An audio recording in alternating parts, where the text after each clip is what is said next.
A warm and friendly hello! Welcome to lovely Las Vegas for Coast to Coast Hoops with myself, Greg Hoops Peterson, now part of the VSiN family of podcasts. We've got a great podcast for you guys.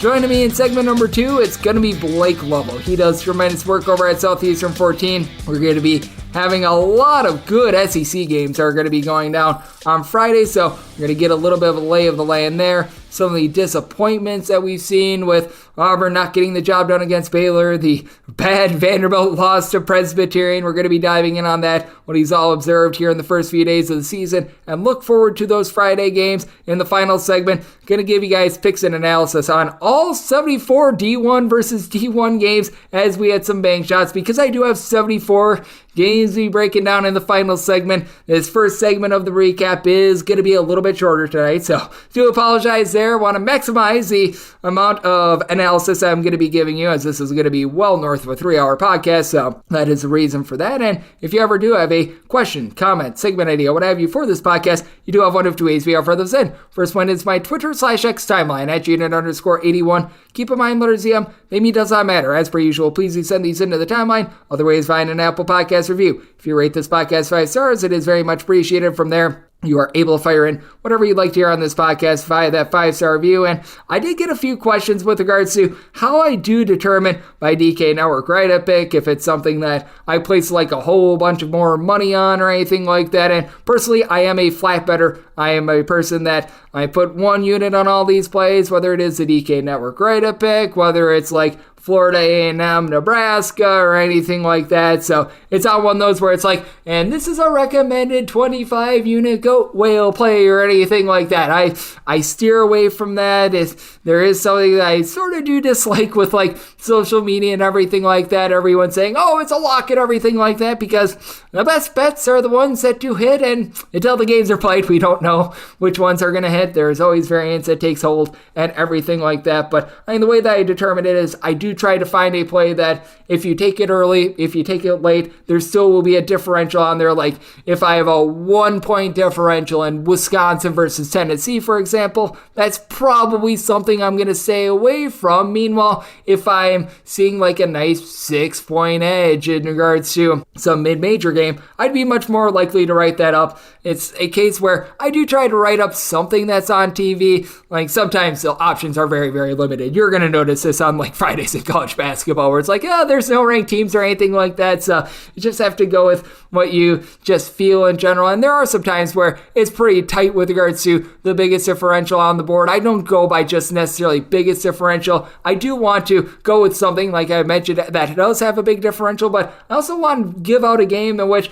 there might be something that needs to be unearthed as well. Maybe there's a guy that recently got suspended. Maybe there's a coach that's away that maybe you're not able to represent on a spreadsheet, but it does make a difference in the game. I like to highlight those sorts of things with these articles as well. So hopefully that does answer your questions. Always do appreciate those. Now let's take a look back at everything that we did get on a nice college basketball Thursday. Try to find some trends and try to get to know these teams a little bit better. Games from yesterday is Greg buzzing about. Here is the rowdy recap. Now, because the Greg Peterson experience is from midnight to 3 Eastern, 9 to midnight Pacific time, do have to do this in a little bit in advance, but doing this just as our DK Network write-up pick was able to hit for Thursday. So off to a nice 4-1 start there. I recognize that the Arizona State play from a few days ago, which I did not recap on the show, but it lost. It was terrible. I take full responsibility for that. I need to do a little bit better, and we did so with Lamar on Thursday. But I mean, if I could go 4-1 on every 5 plays for the rest of the year, I will be very, very happy, and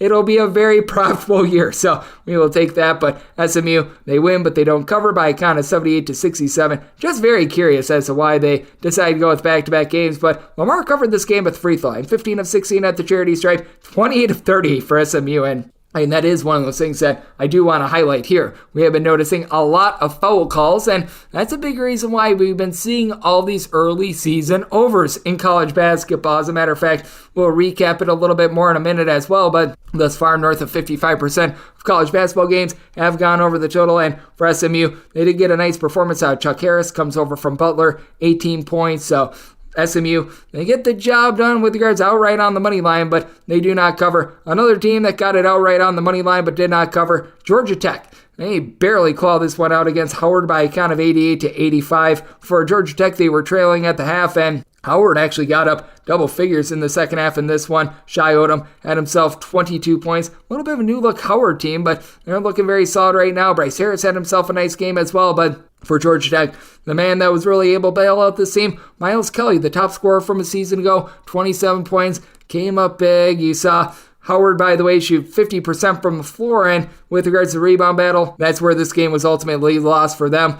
They lost the rebound battle, Howard did, by a count of 43-37, with Georgia Tech grabbing 22 offensive rebounds to be able to get them just the outright win and avoid the disappointment of losing to old Howard. You did see quite a few interesting games in terms of these larger spreads as well. Tulane, they get a win over Northwestern State, 88-71. This was a closing number of 17.5, so this got very hairy late as Tulane was up 82-59 with about 5.5 minutes remaining. Ryan Forrest of Northwestern State, he was able to put in there 23 points, and if you had a bad number at Tulane, you weren't able to get there because they went just 1 of 14 from three-point range, but saw Kevin Cross put in there 23 points, 8 boards, 6 assists. Looks like he's going to be in for a very big year.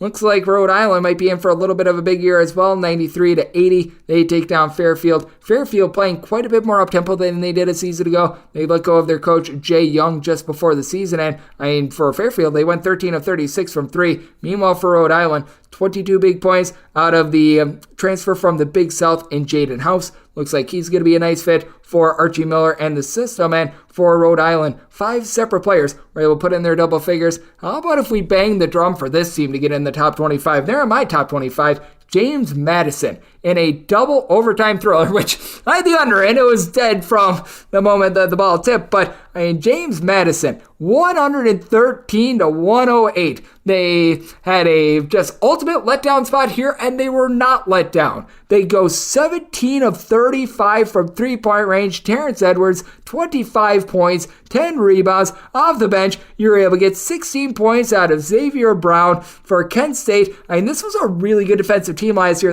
They went 11 of 28 from three-point range, so they shot it well as well. And for Kent State, they were able to get a very big performance out of Chris Payne. 25 points, 17 rebounds, but fouled out late in this one. And for James Madison, they were able to do just enough on the glass. They lost the battle by kind of 51-42, but for Kent State as well, 16 turnovers for them compared to 12 of James Madison. They get it done. Looks like they are going to be in for a very, very nice year. TCU, I think, is going to be in for a solid year as well. They get a win, but no cover against Omaha, 82-60. And we have noticed a lot of these bigger favorites have been able to cover against these, shall we say, lesser teams. For Omaha, they were able to do a nice job of just being able to hang within 20 for much of the second half as Frankie Fiddler was able to put in their 20 points. And you had a nice 21-point performance in this one out of Jacoby Coles. You were able to get 11 rebounds as well out of the Kansas transfer, Ernest Udo Jr. So TCU, no cover, but pretty solid win. And Iowa State looks like another team that is going to be very formidable out there in the Big 12. I feel like they get slept upon year in and year out. 102-47. They completely land-based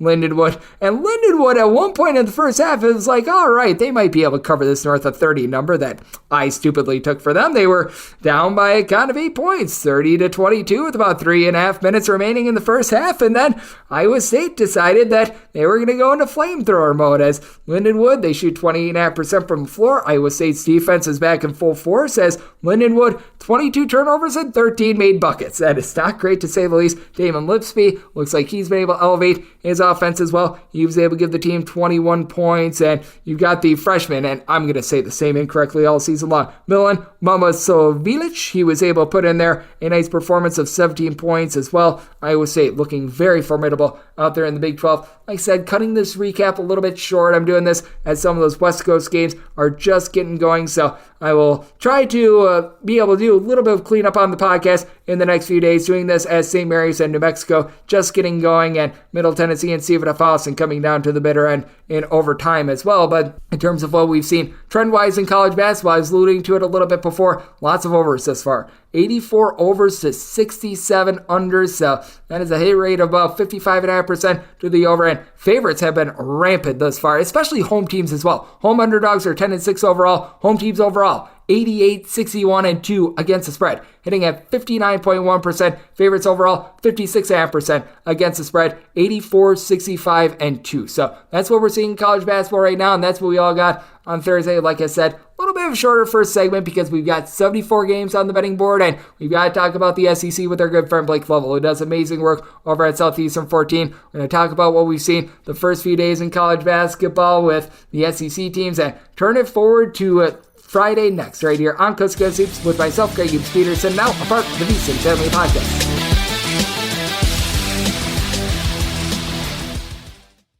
Sports Betting Innovative Analytics has taken the guesswork and emotion out of sports betting to bring you an innovative and trustworthy resource to enhance your journey to becoming a winning player. With industry-leading money-back guarantee options backed by their sophisticated modeling, they want to introduce you to a system that's not widely seen or available to help you beat the bookmaker. Specializing in NBA, college basketball, and WNBA, your first week is always free. Get started at SBIA1.com today.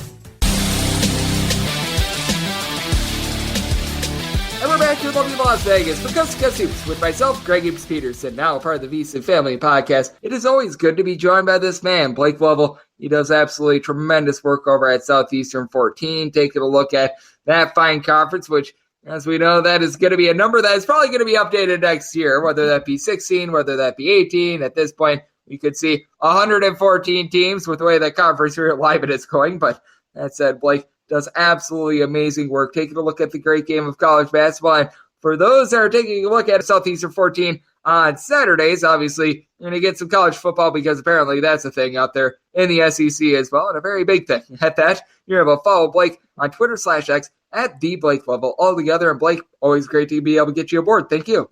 Yeah, thank you as always for having me on, Greg. Thank you for joining me, Blake. And Blake, obviously you do a great job covering the game of college basketball, taking a look specifically at the SEC teams. And if you have anything that was more shocking than Vanderbilt losing to Presbyterian over the first few days, you let me know. But I do think that we've got to start there because it just feels like it's rinse and repeat with Vanderbilt, because with Vanderbilt, we've seen it the last two, I think that you can make the case for 3 years, where they're solid at SEC play, but they completely shoot themselves in the foot in non-conference play. And this loss to Presbyterian, I feel like it's even worse than the losses to the likes of Grambling and company that we've seen in past years. Yeah, it is, Greg. We started recording. I said, look, statistically, you could certainly look at this and make the argument. This is right up there in terms of like program history losses. So this is going to rank pretty high just based on the team you're playing, what they did the season before. Of course, Presbyterian probably not as bad as that 5-27 record or whatever, but still, it's a game you should not lose. And again, the main reason I think they were left out of the NCAA tournament last year was because their non-conference portion was just a complete mess. And it's like that was the reason you were given a season ago. You know, had a great finish to the year, went 11-7 in SEC play, won the first two games in the SEC tournament, all the momentum on your side. Looked like one of the hottest teams in the country. But you were pretty much told if you don't take care of your business in the non-conference, you are not going to be right here on the first four out, next four out type line. And this is how you start your season, with what is essentially a quad four loss. Like there's no other way around it. Keep in mind too, and you know this, Greg, I mean, Presbyterian was up 15 in that game with 5 minutes to go. So final score winds up being 6-point, deficit for Vanderbilt, but like Presbyterian's up 15. There's just, for an SEC team, there's no reason that should be the case.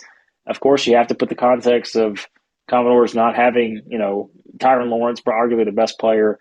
They didn't have Lee Dort. They didn't have Benon Lubin. Three guys who are main rotation type guys, but still, it's one of those losses a program you just cannot have to start the season, because now you do start to think ahead. I mean, obviously you got to play a lot better being an NCAA tournament team, but still, you're going to look back and be in kind of the same situation where this is a loss. I think you're going to look back on and say, boy, we're kind of in that same situation we were last year. If we were to make a great run, they got plenty of time to turn things around, but it's a bad loss. No other way to put it, Greg. Absolutely. It is a brutal loss for the SEC, for Vanderbilt basketball. And how much do you think that has sort of ailed the SEC in recent years? Because we talk about it a lot with the SEC, there's always those few bottom feeder teams where they just start out so slowly, and it does sort of hurt the SEC. Like even last year, Texas A&M, with the way that they started, it did sort of diminish the fact that they went 15-3 in conference play. And I feel like it's sort of the same old with the SEC, where this has been a conference that in recent years hasn't necessarily had the world's greatest showing out of conference. Yep, you're exactly right. And I think over the past several years, it's always, when we finish up non-conference play, it's like you look back and think, boy, SEC lost a lot of those marquee matchups that would have really boosted, your resume, but they also lost some of those games you shouldn't lose. Again, think about that, right? Texas A&M goes 15-3 in the SEC last year. They win their first two conference games before losing to Alabama. No shame in that in the SEC tournament final. Yet they wind up being a 7th seed and, unfortunately get paired with a red-hot Penn State team. It all goes back to losing to Murray State, to losing to Wofford at home, getting blown out by Colorado. Like all of those kind of things, they add up. And the committee has made it very clear now. There should never be any sort of excuse as to not knowing exactly what the committee's criteria is on this particular thing. And that is, if you lose games that you should not lose in the non-conference, that's going to stay there. It doesn't just go away. It's going to stay on your resume. Like you're looking at the entire body of work. And so, the SEC's had a lot of missed opportunities, I think, in recent years, whether it is, losing. I mean, I guess we can kind of take Auburn and Baylor as an example on Tuesday night, where Auburn, really great position to win that game, didn't do it. I think Auburn's still going to be fine being an NCAA tournament team. But if it comes down to it, seeding-wise, that feels like a missed opportunity not to get a marquee win like that, but it really is about those bad losses sometimes. And again, the SEC's had some of those. They were able to escape opening night without any of them, but not the case on night 2 there. Yep, absolutely. Those two losses on Tuesday, Vanderbilt falling to Presbyterian, and you mentioned it in that Auburn versus Baylor game where it felt like Auburn had control for much of the game and let it go late. That was rough, to say the least, as Blake Lovell does tremendous work over at Southeastern 14,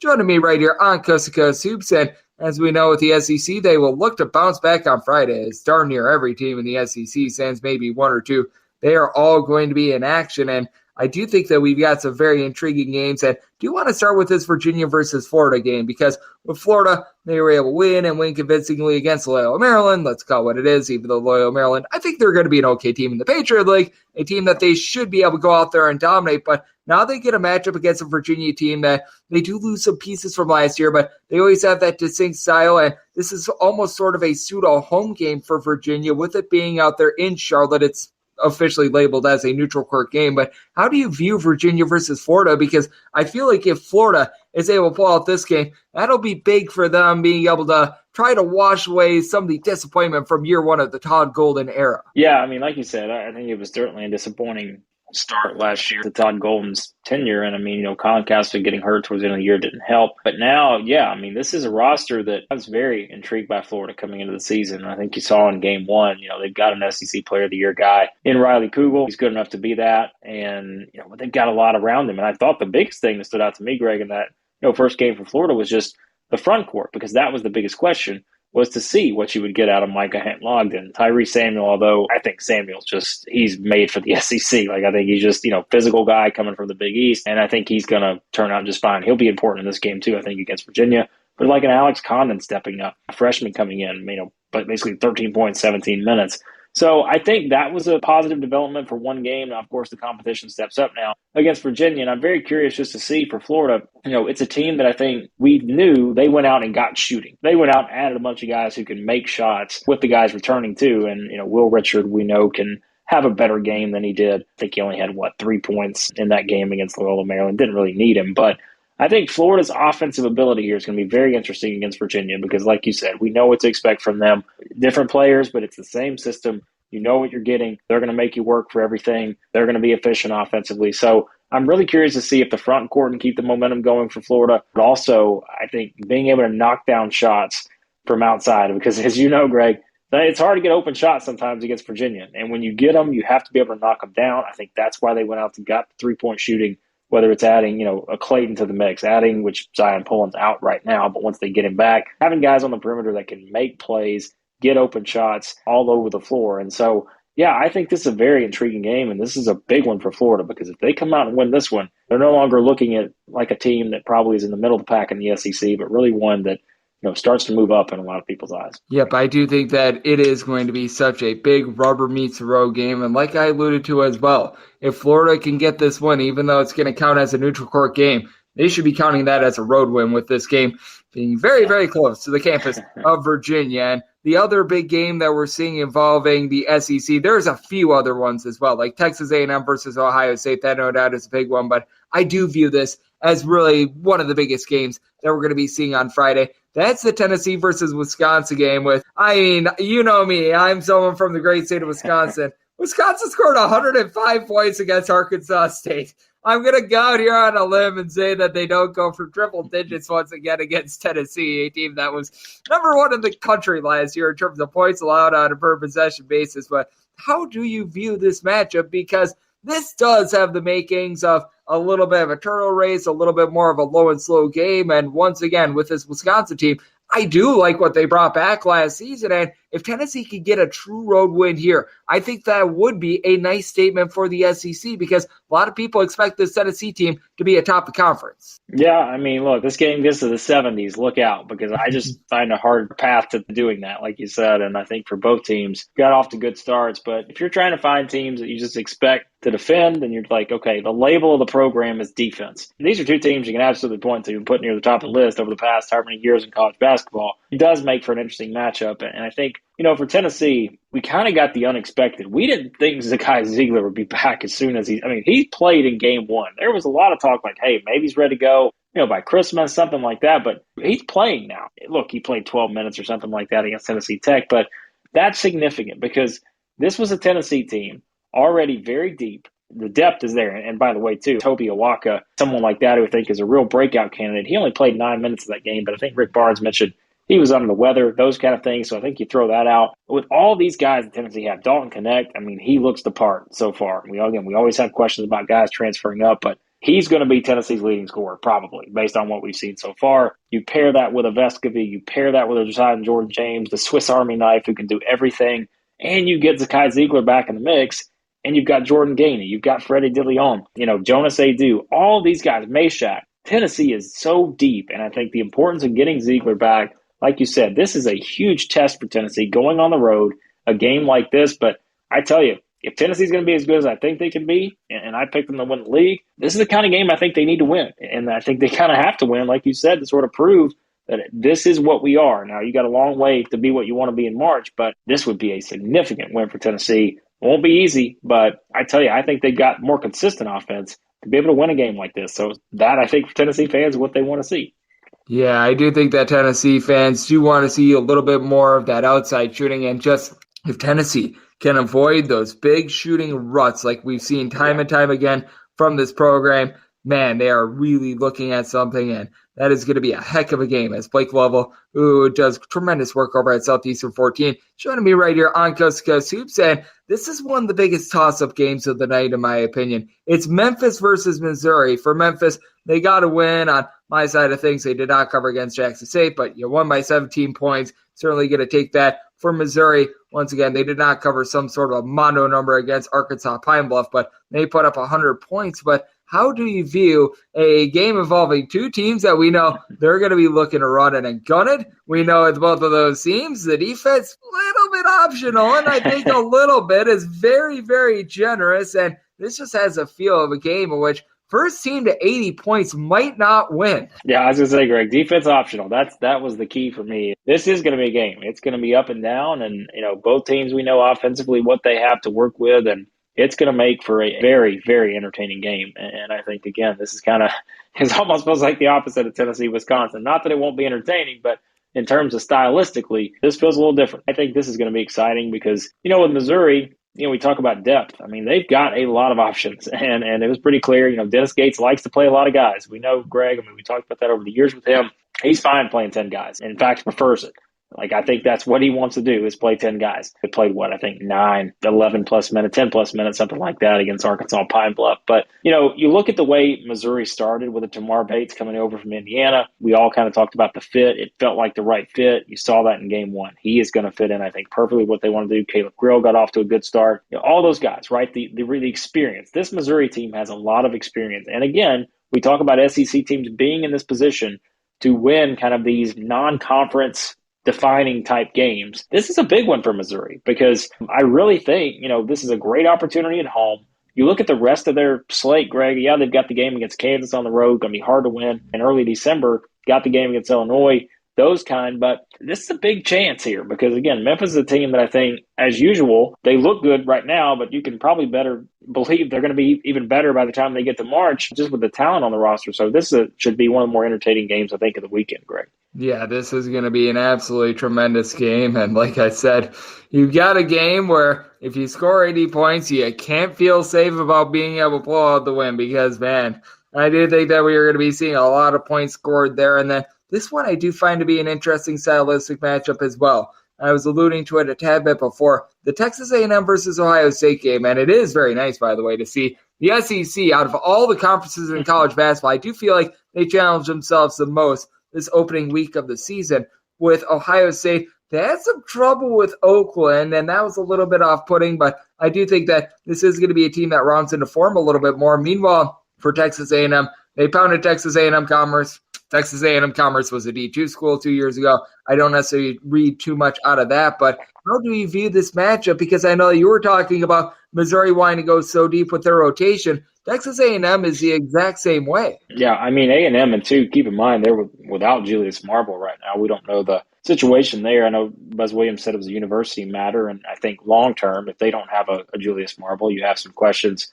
maybe about the depth in the front court. But this is a team that I think, you know what you're getting with Texas A&M. Like, stylistically, you completely understand. They are going to grind you and grind you. Like, that's just what they do. It's a Buzz Williams-type team. But I think, at times, too, you can kind of say some of the same things about Ohio State. Again, I'd be surprised any of these three games we talked about if they're decided by like 5 or more points, because it just feels like all these games, teams with just the styles and the way they kind of operate, it makes for an interesting matchup. And I think with A&M, certainly it starts with Wade Taylor, preseason SEC Player of the Year. But, I think we have to remember, too, like they've got Tyrese Radford back. They've got Henry Coleman back. Hayden Hefner leads the way in that game against Commerce. He's someone that, didn't have to play a huge role last year, but it's clear, I think, from the start, he's going to get more opportunity now, especially with a Marble out of the mix, and just in terms of how you do your rotations and those kind of things. So I think this is another big opportunity for Texas A&M because we said earlier, right? That was a team that left a lot on the table in the non-conference portion last year.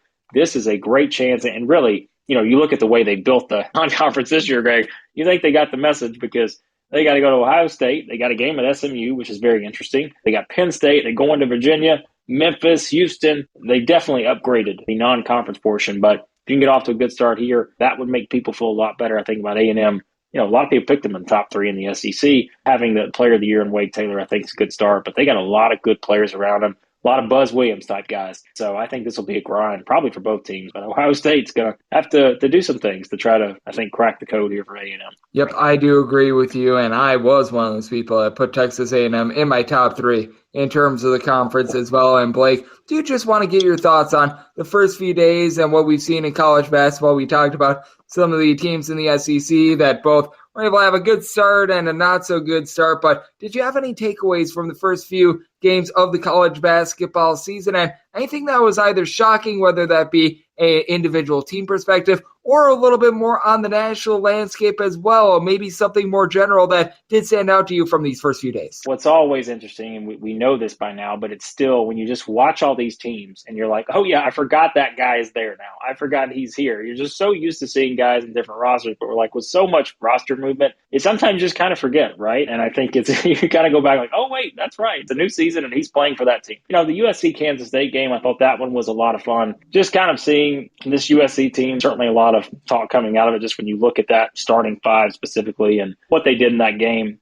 against Kansas State. I thought USC was very impressive. There's only so much you can tell to this point through one game, which of course the Friday game against Arizona is going to tell us a lot more. But I say going into the season, if you had to give me one team, that I would put at the very top and said, hey, give me one team to win it all right now. I like to see the bracket, but give me one team. I would go with Duke. And I think that's why I find this Arizona game upcoming so fascinating, because we certainly look at the makeup of these two teams, and obviously what can you take away from a 38-point win over Dartmouth that you didn't already know about Duke? But I tell you, just seeing them back in action and like just seeing the roster, knowing going into the season how high I was on them, I'm like, okay, yeah, like this is a Duke team that I think means business. It's been fun to kind of just see some of those heavyweight teams just for the first time out there. Because remember, we can project all these teams to be, top 5, top 10 type teams, but we also know this is the era where there's so much roster movement. Being able to actually see them out there on the floor in game one, we've seen exhibitions, those kind of things, but see what the coaches are trying to do in terms of rotations, all those kind of things. I think it's always fun. You can do it for any team, but I think it's always fun to do it for those really top tier teams to really get an understanding. Okay, here's why we picked this team this high. You can just kind of see those flashes already for a lot of these top tier teams. So yeah, I think it's been a lot of fun to watch some of these kind of matchups. And as we know, Greg, Friday's going to offer a lot more of those kind of games, not just in the SEC, but elsewhere with a Duke, Arizona and such. Oh, that Friday slate is going to be tremendous. We've got 74 games involving a pair of D1 teams. So it is going to be a whale of a day in college basketball. And it is so great that we've got this sport back into our lives and all of these games. And Blake, I know you're doing an amazing job taking a look at this sport that we all know and love, doing great work over at Southeastern 14. So all the good people at home know what's all on tap for you and how people can follow along on social media and other platforms. Yeah, I always appreciate it, Greg. Like you said, Southeastern 14, you can find us on YouTube or any podcast app you use. We cover all SEC basketball stuff, which not a lot of us out there that do that. But yeah, we cover it from start to finish, a lot of fun. So yeah, you can check out all of our SEC thoughts there, and then all my other stuff with college basketball. You can find me on Twitter at Blake Lovell. And Blake does absolutely amazing work taking a look at the game of college basketball every single time he joins this podcast. He lends tremendous insights, and going to be a big Friday when it comes to those SEC teams in action. So big thanks to Blake for joining me on Coast to Coast Superstar, part of the VSiN Family Podcast. And coming up next, it is that time of the podcast. I give you picks and analysis on every game on the betting board for this college basketball Friday as we hit some bank shots.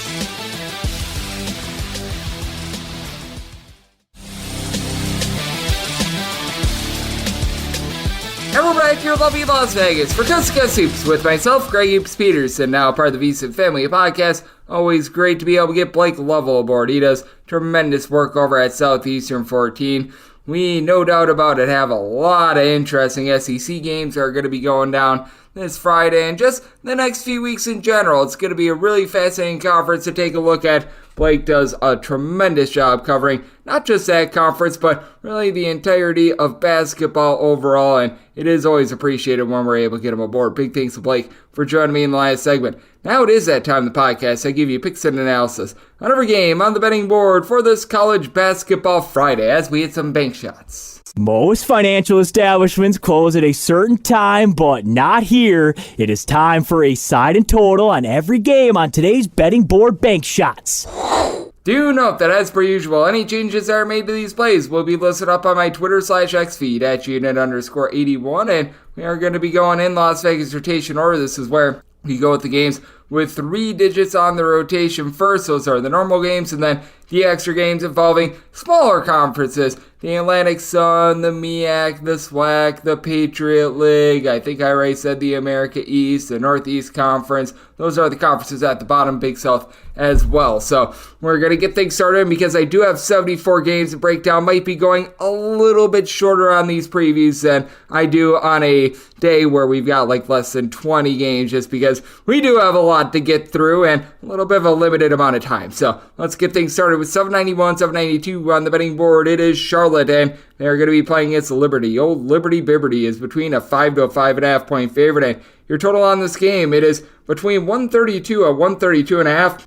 This is actually going to be a neutral court game, as this is one that is going to be going down at the Spectrum Center as out there in Charlotte. So I do think that Charlotte gets a little bit of a bump there, but even though it is pretty close to where Charlotte does play, I did set Liberty as an 8-point favorite. I'm going to be willing to ride with them. With Liberty, they do lose their top scorer from a season ago in Darius McGee, but the ancillary pieces are just so good for this Liberty team. You saw Brody Pebbles in his first game this season scored 20 points. I do like the fact that they maintain a lot of consistency with the likes of a 6'7" Shiloh Robinson being back in the fold. You've got Joe Van Zandt, who he was able to pull in 9 rebounds in the first game of the season last year. Didn't score a lot, but did a very good job with his defense, his rebounding, and that is one of the hallmarks of Liberty. They do play that pack line defense.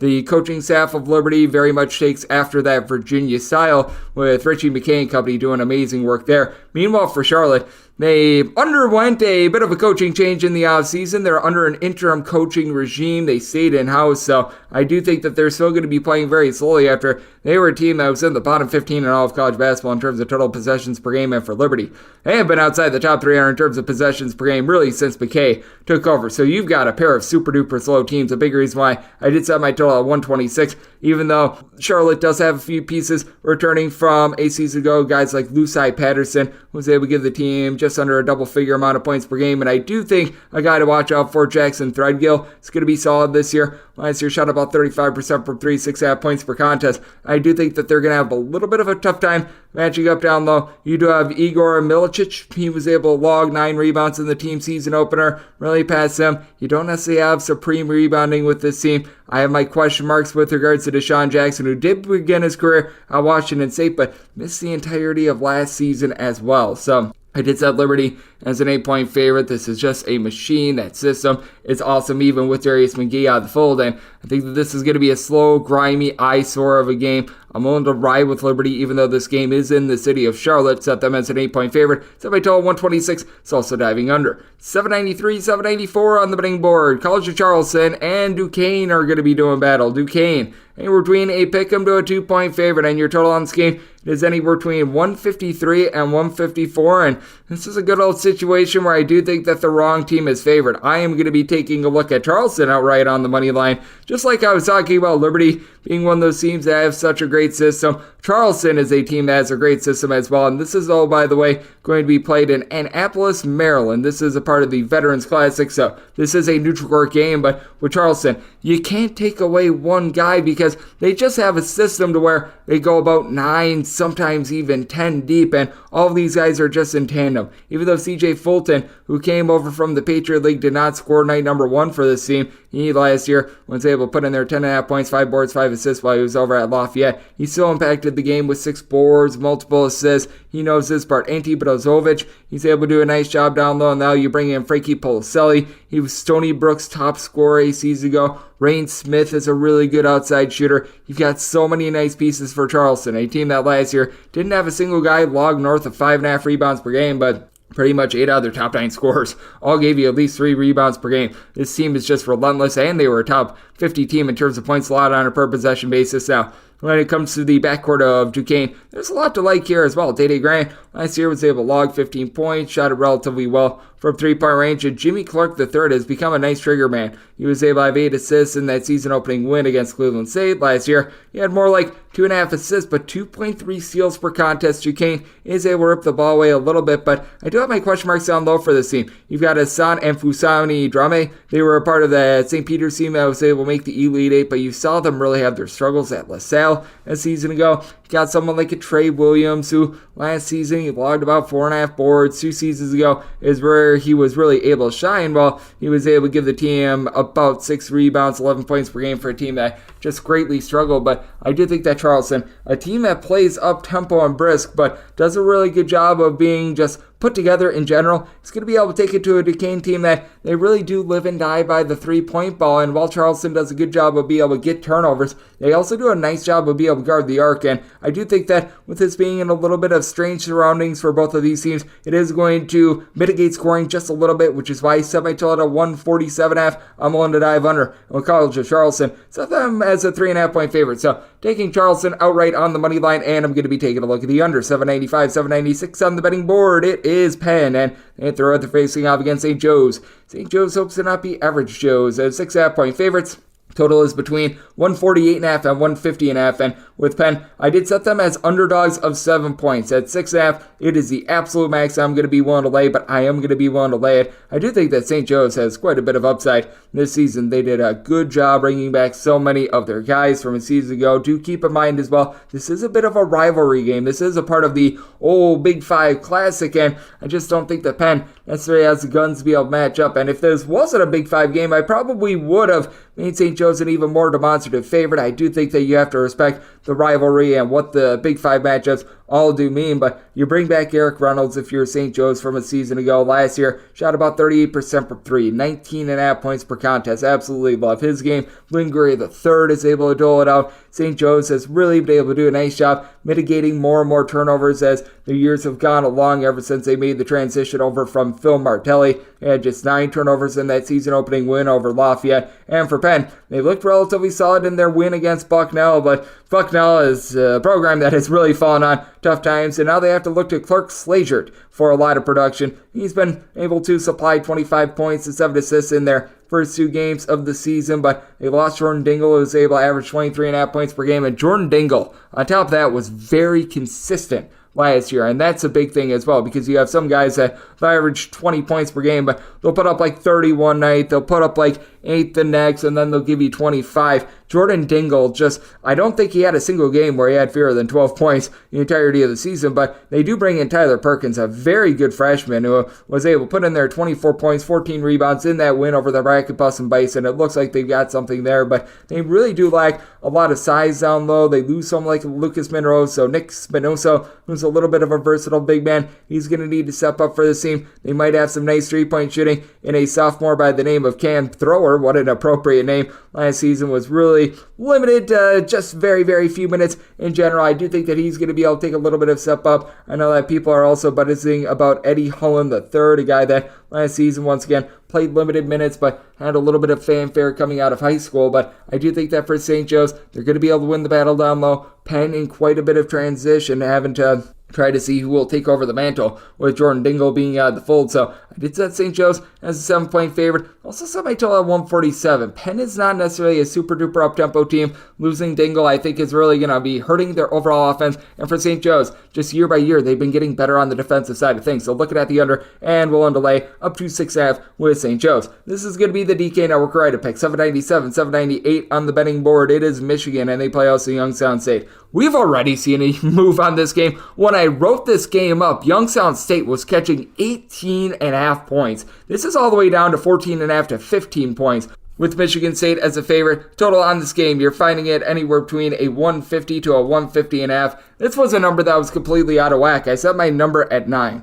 Now, for Youngstown State, they had a ghastly 3-point shooting performance in their first game of the season. When they went up against Louisiana, they went 2 of 23 from 3-point range. I think that they are going to bounce back in this ordeal. They do bring back Brandon Rush from season ago, logged about 14 points per contest, was a high 30s 3-point shooter, and I do like what they did in the transfer portal. DJ Turn It Up Burns, who was a part of that NCAA tournament Murray State team from a season ago. Last year as a starter down low for Murray State, nearly 9 points, 6.5 rebounds per game. Siggy Reed, double-figure amount of points per game at Merrimack, and was a big part of that defense. These guys should be able to step up. Couple that with EJ Farmer. He comes over after he was a little bit of an afterthought at Toledo, but he was a 40% 3-point shooter. I do think that Youngstown State really going to be able to elevate with regards to their offense, and though Michigan was able to get a win, they were able to get a cover against UNC Asheville. This team does lose their top 3 scorers from a season ago. Now, Olivier Cromwell looked awesome in that game against UNC Asheville, 25 points, 7 rebounds, but if you take a look at rebound rate, Youngstown State actually had a better rebound rate than Michigan last year, even when they had Hunter Dickinson in the fold. Now they're without him, and I just can't see Michigan duplicating the 46% 3-point shooting that they had night number 1. You do have some good versatility with Terrence Williams. He was able to put in there a trio of threes in the team season opener. I do think that he's going to be able to grow. And Amari Burnett, I mean, he's a former top 75 recruit. He was able to score double figures as well. But to have some question marks in the backcourt, Doug McDaniel, I think he's going to be able to take that freshman to sophomore bump. But I also do think that Youngstown State better on the defensive side of things. And Michigan still dealing with not having Juwan Howard out there on the sidelines as well. Now, Phil Martelli, a very good associate coach. I mean, he had a lot of success when he was over there at St. Joe's. This is not a slouch by any stretch of the imagination, so do not get that twisted. But I do think that Michigan, they really played their top game night number 1. Youngstown State, 2 of 23 from 3. I think that things iron out. I like this Youngstown State team. I do think that they're going to be able to hold in there. After last year, they were 7th in the country in terms of points scored on a per possession basis, going up against a Michigan team that each of the last 2 years outside the top 100 in terms of points allowed on a per possession basis. I set my number to where I was willing to take anything north of 9 with Youngstown State. So even though my write-up might be showing a little bit of a bigger number here at between 14.5 to 15, I still think you've got a really nice edge. My DK Network write-up pick, that is catching the points with Youngstown State. Did set my total at 147 as well with Michigan. Not a super duper up-tempo team. And Youngstown State, they're not the most harebrained team in the world with regards to their tempo. And at the same time, I do think because they did lose 4 of their top 5 scorers from last year, they're going to be not quite in the top 10 in terms of points scored on a per possession basis. So looking at the under and my write-up pick, that is taking the points with the Penguins. 799, 800 on the betting board. It is Furman, and they play also Belmont. Belmont, an underdog of 5 to 5.5 points. Your total is anywhere between 155.5 and 158. And with this total, I did set it at a 154.5. Do think we've went a little bit too far here. I do think that it is going to be an up and down game, but I think that we've just gotten to a little bit of a point of no return. I'm noticing that a lot of these totals seem to be shaded up just a touch too much, probably because of the amount of overs that we've seen the first few days of the season. So going to be diving in on the under, but with this Belmont team, did set them as a 4.5 point underdog. I think that we are really underrating what Cade Tyson is able to bring to the table. As a true freshman last year at 6'7", guy was absolutely amazing on the offensive side of things. 13.5 points, shot 40% from 3-point range. The team really needed him in that win against Georgia State. He had 29 points in a 2-point win. If he doesn't step up, the team loses that game. But around him, you've got a pair of guys in Keyshawn Davidson and Jacoby Gillespie, who combined for a little bit over 8 assists per contest last season. These two guys figure to be very good facilitators this year, and now there's a little bit more help down low. 6'9", Malik Dia. He comes in for Vanderbilt, where he was seldom used last season, and he came in right away, was able to score 20-plus points in that win over Georgia State. I do like his overall game at 6'9", has a bit of versatility going up against a Furman team that, as we know, last year they were able to make the NCAA tournament, but they do lose 4 out of their top 6 scorers from the season ago, and now it's up to the Wake Forest transfer in Carter Witt to really run the show. First game of the season, 10 points, 2 steals, 3 assists, a former top 200 recruit. I do think that he's going to be able to help elevate this offense and get the ball into Marcus Foster, really your top guy from a season ago that returns 10.5 points, 5 boards, shot 36% from 3 as a 6'4", nice little combo player, but this team doesn't necessarily have as much size down low as they've had in the past. They're going to probably be looking at Tyrese Hughley, who's right around 6'6", 6'7", to be able to give you some rebounding. Garrett Hine is someone that I've always liked as well. He's a 6'9" veteran that shot about 35% from 3, but isn't necessarily the world's greatest rebounder. I do think that Belmont, a team that has their deficiencies on glass, are going to be able to play even up there. And with Belmont returning someone like a Cade Tyson, I do think it's a big elevator for a Furman team that's in a little bit of transition as they turn over the keys to Carter Witt to be able to run the offense. So at a 5 or more, I'm going to be willing to take the points with Belmont. Again, I do think that this total is set just a little bit too high. Belmont, a very efficient offense, just consistently in the top 20 in terms of points scored on a per possession basis along Furman, but I can see Furman's offense being a little bit more disjointed this year with all those losses from a season ago. So semi-total 154.5, diving under, and we'll take the points with Belmont. 801, 802 on the betting board. It is Southern Miss, and they're on the road facing off against Akron. Akron is a favorite of between 5.5 to 6.5 points. Total setting between 140.5 and 142.5. I did set my total at 136.5. I'm diving in on the under. Akron just throughout the John Gross era, they have typically been a little bit more of a slow team. They kicked up the tempo a touch last season, but I do think that they're going to be dialing it back just a little bit this year. And for Southern Miss, currently do not have out there on the floor one of their main guards in Andre Curbelo, which quite frankly, I do not think that this is a bad thing. We have seen Andre Curbelo just torpedo Illinois. We've seen him torpedo St. John's as well, so I actually do think that less might be a little bit more for this backcourt. You've got Donovan Ivory along with Austin Crowley, who I think are very capable guards. Ivory comes over from UW Green Bay last year. Was a little bit more of an afterthought for the team with 5.5 points per contest, while Austin Crowley was really your main scorer, putting in their double figures. But the team also does a very solid job down low. You've got someone in Victor Iwakor, hopefully you said that correctly, who comes over from UNLV in Oklahoma. Last year at UNLV was pretty much a designated rebounder for the team. I was able to deliver a block per contest. It'll be a nice rim protector for a Southern Miss team that they didn't have a lot of steals night number 1, but you take a look at what they were doing last year in terms of just total turnovers and the ones that they were able to force. They were one of the better teams in all of college basketball. Akron did put up 81 points, night number 1 against South Dakota State, but I feel like that was a little bit more dictated by the fact that they were playing against a South Dakota State team in which defense is typically very, very optional for them. And even in that game, Akron, they did have 15 turnovers. So you can tell that this team feels a little bit more disjointed on offense with having out of the fold Xavier Castaneda, who is such a good main scorer for this team, someone that was able to help facilitate as well. Now, Enrique Freeman, he is going to be the best low post player in this game. He averaged a double-double last season. There's just nobody that really compares on the flip side for Southern Miss, but the backcourt is a big question mark. They do bring in Caleb Thornton from Northern Illinois. He was a nice facilitator, and he had as many points as myself, night number 1, so that has you a little bit concerned. They've had in the program Greg Turble for quite a while, but he's never really been able to elevate himself, averaging about 6 to 7 points per contest and about 2.5 assists per game last few seasons. Good defender, not so much a guy that you look to on the offensive side of things, and I do think that even though Akron scored 81 points night number 1, they're going to have a tough time with the Southern Miss defense that was one of the better ones among mid-major teams in terms of points allowed on a per possession basis last year when Akron is really firing all cylinders. They themselves are playing some stout defense, but that said, I did set my line at 6.5 just because I mentioned Enrique Freeman. I think he completely dominates down low, and in a late game fouling situation, I do trust in Akron being able to sink those free throws. So I am willing to lay up to 6 points with Akron, set them as a 6.5 point favorite. Set my total 136.5. I think that this game is going to be a relatively slow one, so looking at the under, and Akron willing to lay up to 6 with them. 803-804 on the betting board. The Ohio State University plays host to Texas A&M. A&M between a pick'em to a 1.5 point underdog. Your totals between 137.5 and 139.5. And with this Texas A&M bunch, I set them as a favorite of 2 points. I am going to be looking at Texas A&M right on the money line. A little bit concerning what we saw night number 1 out of Ohio State. They were having a tough time putting away Oakland. Now, Oakland, they were just sinking a bunch of threes, so got to give a little bit of credit where credit is due. I do think that was a little bit of an outlier, but we thought with Ohio State, maybe they just had some bad fits with the likes of Bryce Sensabaugh and company last season, and there were some issues with this team. Now, down low, they are very good, as you had Jameson Battles, Ed Key, along with Gale, all down low, give the team 7 to 8 rebounds per game, and I do think that you've got quite a bit of upside with Roddy Gale, who last year shot 43% from 3, guy that at 6'4" has really good versatility, and I do think that having Bruce Thornton be able to run the offense is going to be good for the team as well. Didn't have a lot of facilitating night number 1, but was able to pour in their 17 points. He and Gale, I do think, play well off of each other, and then Felix Opara is more of a rim protector for an Ohio State team that I do think they're going to be playing a little bit more of a slow brand of basketball.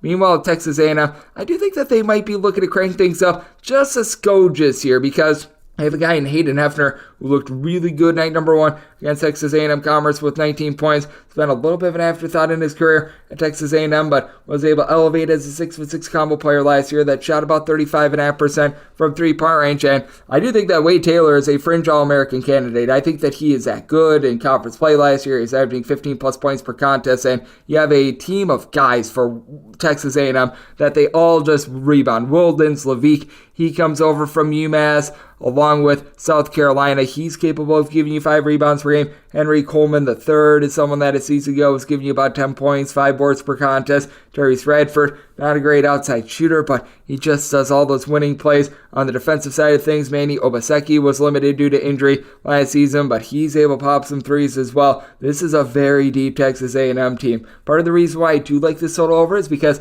I do think that this is going to be a snug game. I do think that you get some late game fouling, and I gotta say it last year in terms of points allowed on a per possession basis, they were well outside the top 125. I think that they're going to be a bit better this season, but you also have some good 3-point shooters really on both sides of this as well. So I did set my total at a 142. I'm going to be willing to go over. I think Texas A&M has more depth than Ohio State. They do a good job of rebounding by committee, mitigating the fact that Ohio State has some very good big sound low. So I'm going to be looking at Texas A&M outright on the money line, and I'm going to be taking a look at this total over, set my total at 142, 805, 806 on the betting board. It is Purdue, and they play us to Morehead St. Morehead St is a 26.5 point underdog. Totals anywhere between 138.5 and 139, and with Purdue, I did set them as a favorite of 24 points.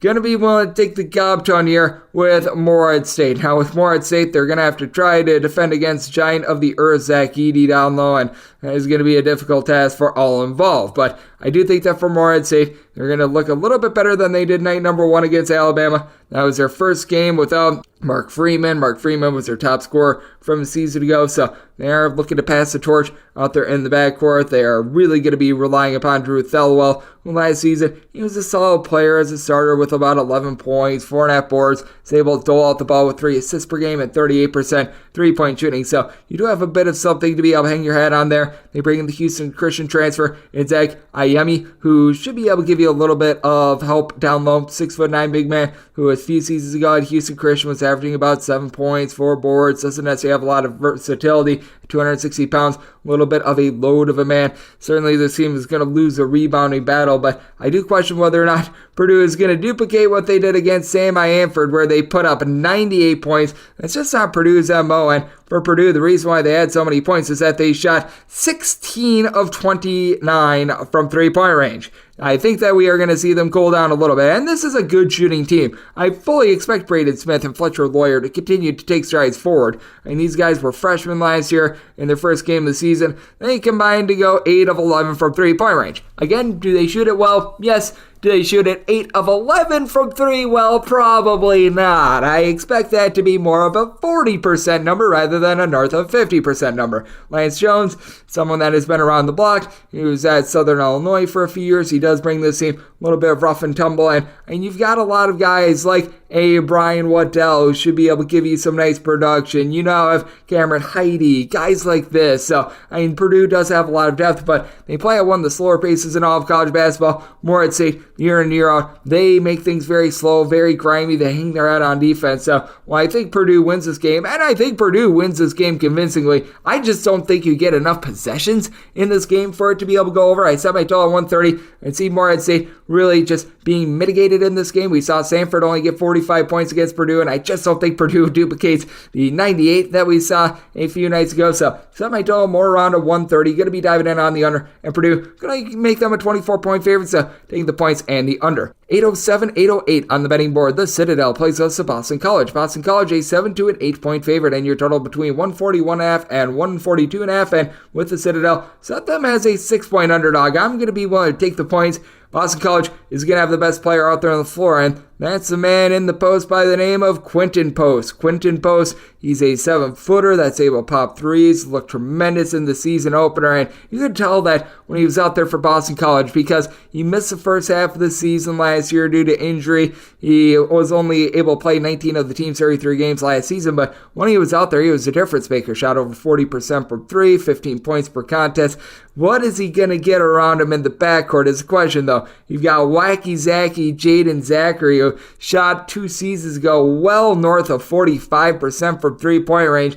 Last year, shot about 32.5% from 3. I think he's a little bit better than how he shot last year. I certainly don't think he's shooting darn near 50% from 3 like he did a few seasons ago. And there's just really no other form of rebounding other than Quinton Post. And there's not a lot of depth in general for Boston College. And I actually do think that there's a little bit of upside with the Citadel. They lost by 13 points on the road against NC State. Not a bad showing there. You bring in a pair of transfers, which is very rare for the Citadel. Winston Hill was a very good rebounder at Presbyterian a few seasons ago. And Quinton Laura Brown was actually a starter at Vanderbilt the last 2 seasons. Not necessarily a guy that was like putting in there a double-figure amount of points or anything for Vanderbilt, but he was consistently giving the team about 5 rebounds per game the last 2 seasons, darn near a block per contest. He's able to do some nice things down low. Couple that with the fact that you've got Elijah Morgan out there in the backcourt. Now, he scored as many points as myself, night number 1, but last year he was able to have 7.5 points. He's able to throw out the ball. The Citadel, I actually think, is on the up and up with Ed Conroy taking over. The Citadel has slowed down their tempo a little bit, and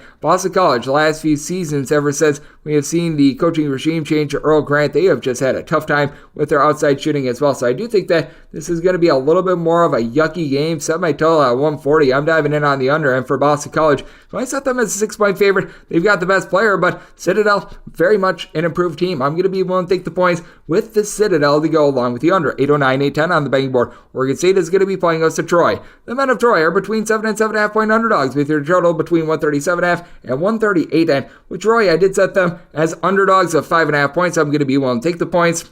We did see Troy lose by double figures, night number 1 against Ohio.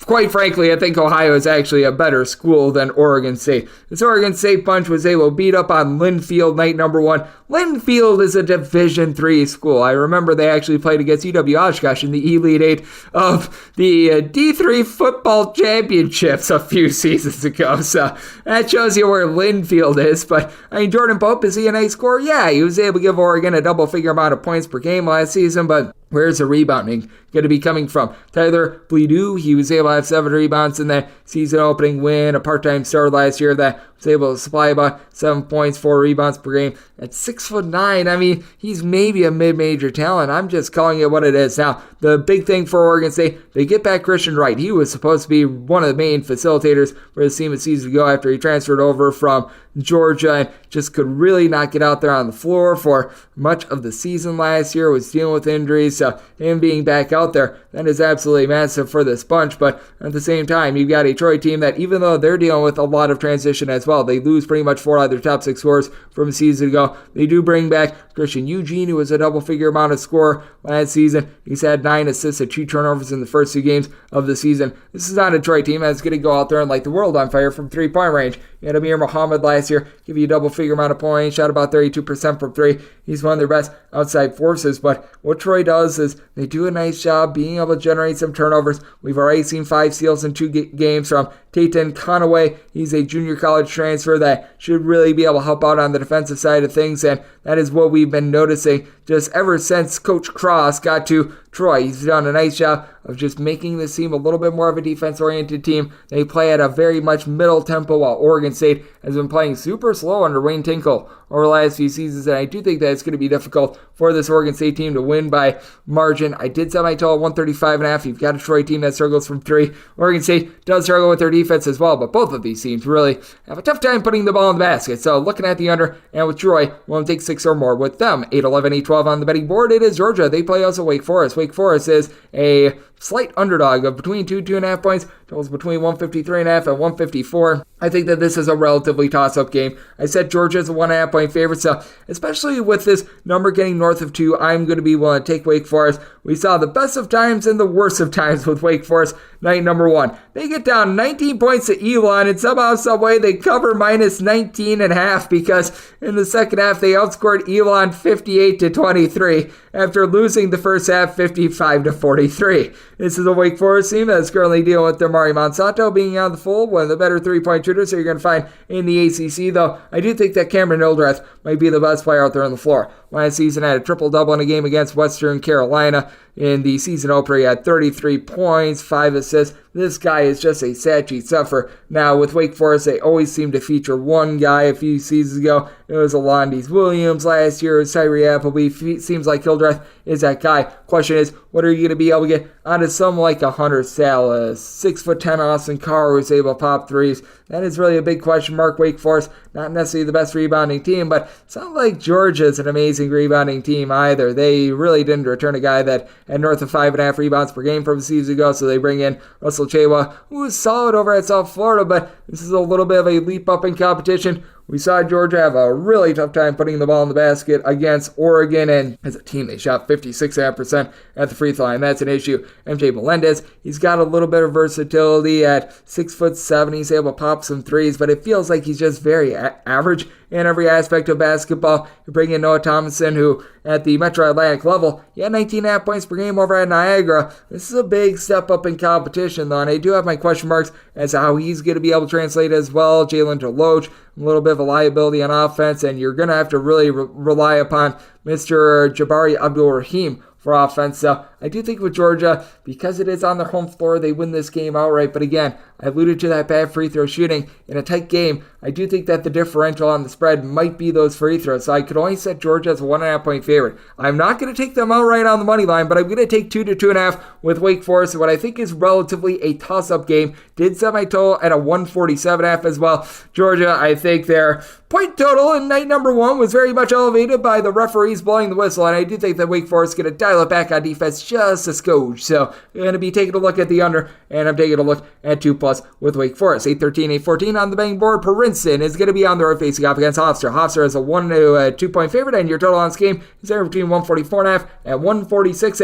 With Hofstra, I did make them favorites of 3 points, so I am going to be willing to lay this number. Hofstra has been one of the best cover teams in college basketball over the last few years, and it is going to be a little bit of a passing of the torch with Hofstra. Last season, they had Aaron Action Estrada just be Mr. Do-It-All for this bunch, but you do take a look at the flip side for Princeton. Very nice win that they were able to have over Rutgers. Do have my question marks with this Rutgers team. Now, I do think that Matt Aloko, he's going to be able to go Aloko from three-point range this season. Last few seasons, shot north of 40% from three-point range. Last year, about 10.5 points, 5 boards as a 6'4", do-it-all sort of player. But Tyler Thomas, I do think is the next coming for Hofstra guys that are just able to take over a game. 26 points, 3 assists in the team season opener a season ago at 16.5 points, shot a little bit over 40% from three-point range. Love his game. Now, he's not as much of a facilitator as what we saw out of Estrada a season ago, but Jaquan Carlos, I think that he's such a big X factor. He had 8 assists in the team season opener. Season ago, steal and a half, 5 assists per game. Not necessarily a guy that's going to put the ball in the basket, but just a really good glue guy facilitator. And on top of that, I do expect a little bit more from the team down low as well. Silas Sunday, he comes over from Iona, and he does more than just work on Sundays. This guy is a 7-footer that comes in from Ireland that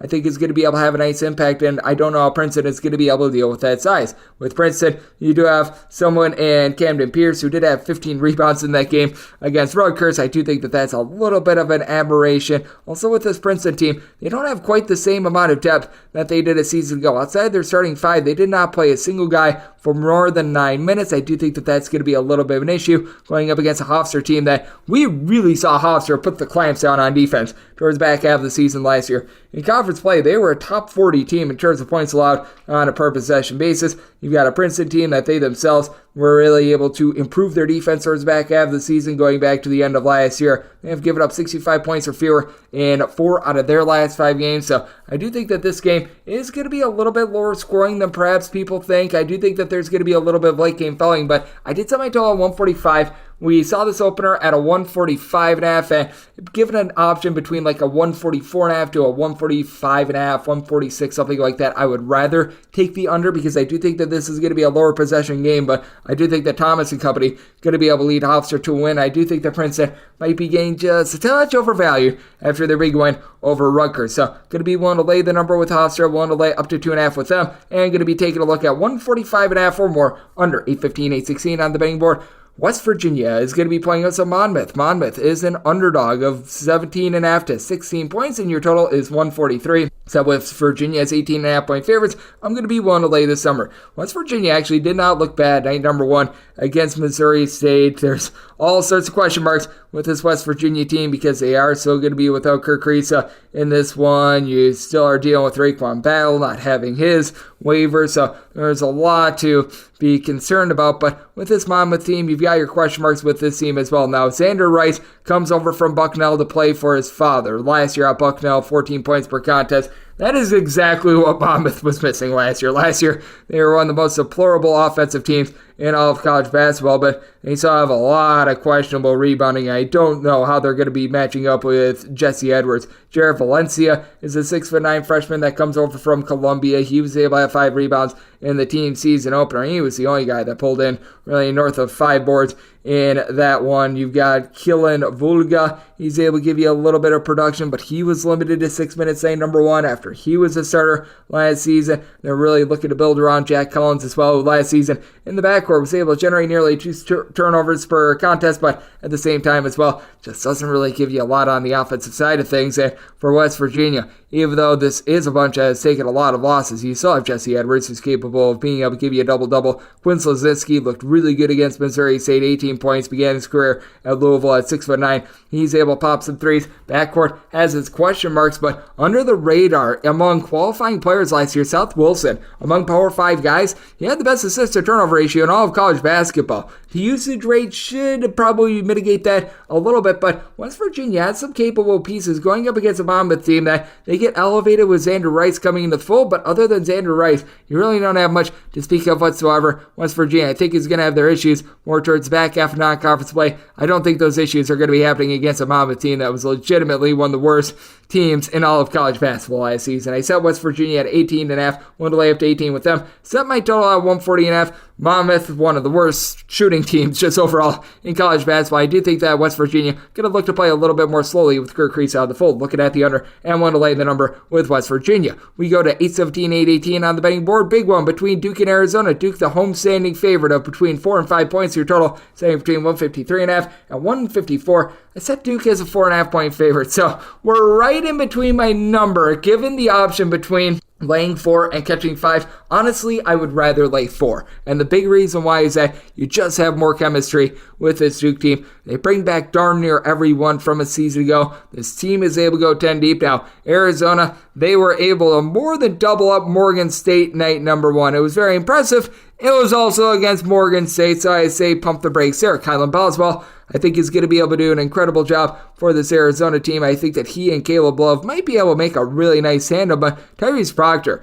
I look at him as really being the second coming for Duke. He technically should be a college freshman this year. He reclassified to be able to play as pretty much a high school senior last year. He was able to get better and better as the season went along, but good in that season opener against Dartmouth. And I think the big thing for Arizona, how is Umar Ballo going to match up with Kyle Filipowski? Filipowski, 25 points, number 1 against Dartmouth. At 7'1", he's able to pop threes, not necessarily tremendously, but Umar Ballo, very good back to the basket big man that's able to protect the rim. He's not able to step out to the outside though, so that does mean that Arizona's going to be having some issues there. I do like the fact that Arizona was able to bring in Keshad Johnson via the transfer portal, and I do think that Jaden Bradley going to be a nice ancillary guard for this team as well. You've got an Arizona team that they themselves are very, very deep, but just take a look at the class that Duke was able to bring in and some of these guys that I think are going to be able to elevate. And I mean, even additionally, someone like a Jalen Blakes, who was a very highly touted freshman a few seasons ago, it looks like he's taking some strides forward as well. When you're able to pair that up with so many guys like a Jared McCain and company, I just think that Duke has a little bit too much depth. That home court environment, I think, is going to be so big in this one as well, because I do think that out there on a neutral court, Arizona may be able to hang within a possession. I do think that Duke getting those friendly whistles and their friendly confines, it could be all the difference in this game. So given an option between 4 and 5, I would rather lay 4 rather than take 5 with Duke. I did set my total at 150.5. Under the tutelage of John Shire, this Duke team has really become much more of a defense-oriented team. Arizona is looking to run it and gun it, but I do think that Duke going to get a little bit more of their slow, grimy style, so going to be taking a look at the under, and I'm willing to lay up to 4 with Duke. 8-19, 8-20 on the betting board. Another game from Charlotte, North Carolina. It is Florida and Virginia. Virginia finds themselves as 1 to 2 point favorites with your total between 135 and 136.5. I set Virginia as 2 point favorites, so I am going to be willing to lay up to 1.5 with Virginia, not a half a point more with this Virginia squad.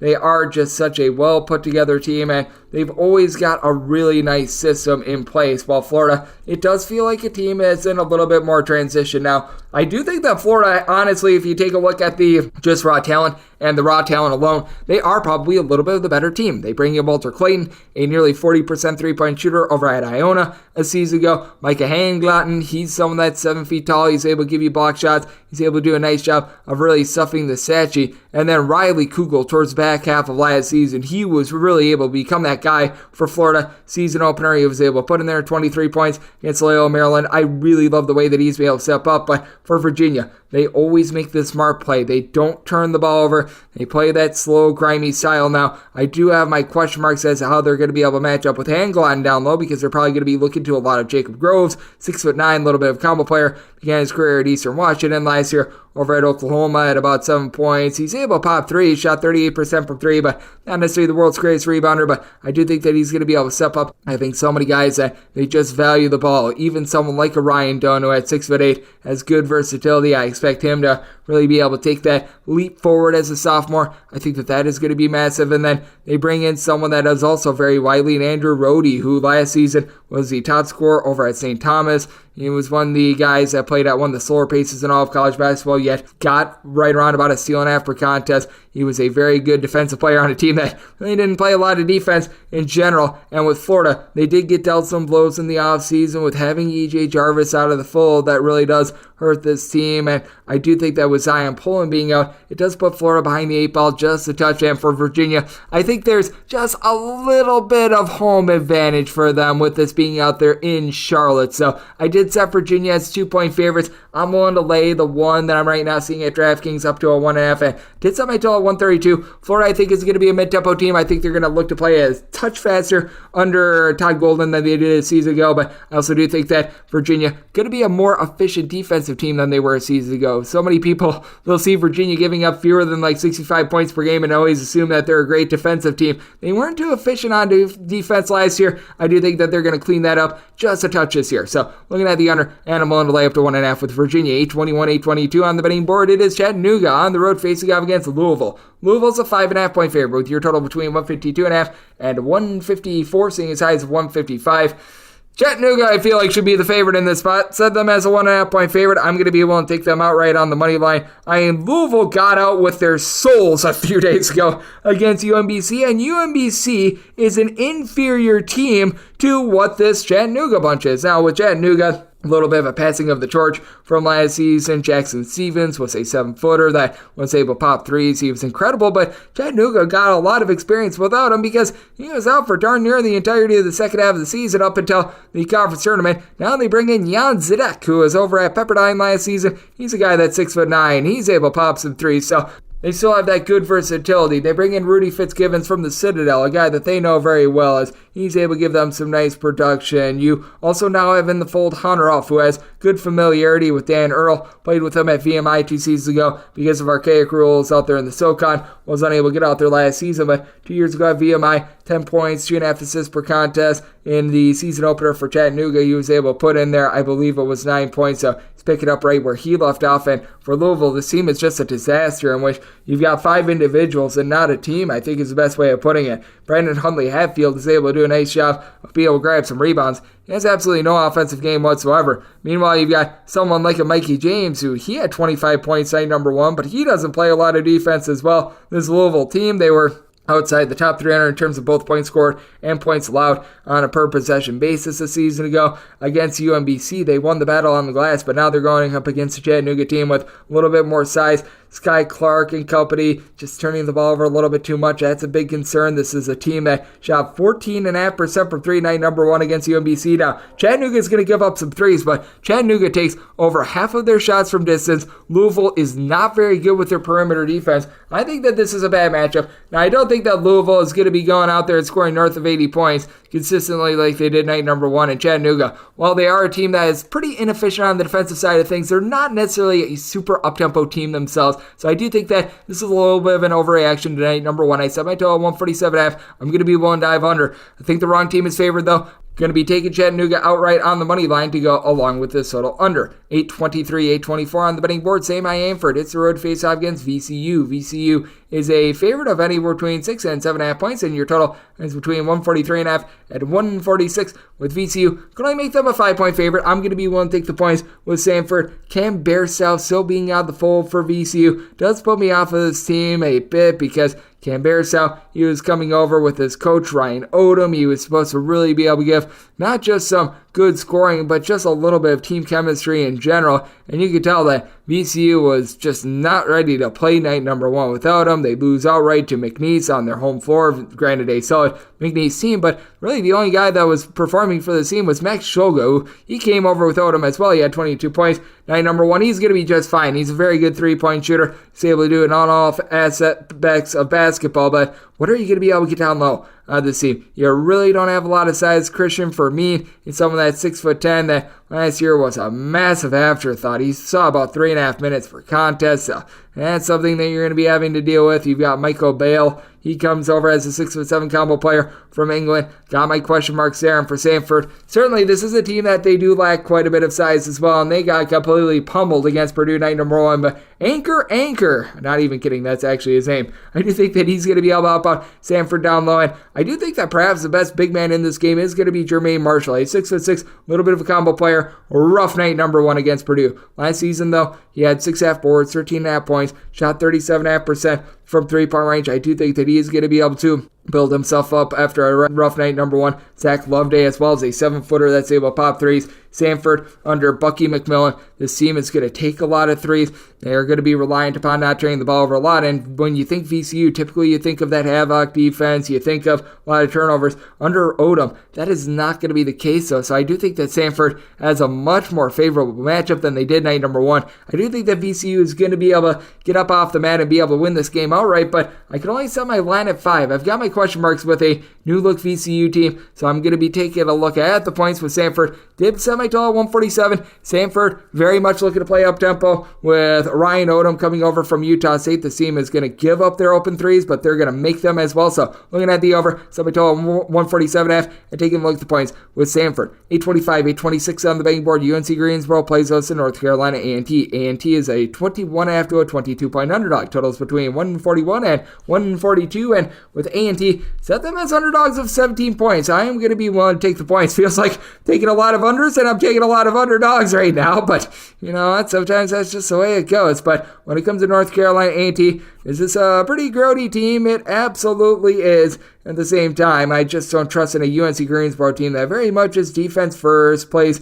a very slow style to be able to cover this big of a number. Now, with the UNC Greensboro, I do like that they bring back the Langley brothers, as you've got Keyshawn and Kobe Langley. Both of these guys do very good work in their own aspects. Kobe Langley was able to give the team about 5 points, but 3.5 assists, multiple steals per contest. And Keyshawn, he's more of the scorer, shot 42% from 3, a little bit over 14 points per contest a season ago. But they're going to be looking to Domas Kazunas to be able to hold things down low, as guys like Abdul Mohamed Salah and company, they are now out of the fold. So Kazunas, who comes over from overseas, they're going to need him and Tim Caesar to be able to step up. Meanwhile, with North Carolina A&T, does this team have ideal size? No, they don't, but they do have a little bit of a do-it-all guy in Kyle Duke that I think is going to be able to elevate this program. Last season was a little bit more of an afterthought for the team, but I do think that they're going to be featuring him quite a bit this season at 15 points, 6 boards in that season opener, so I do like what he was able to show off. On top of that, I think that you're going to be able to get a little bit more moving forward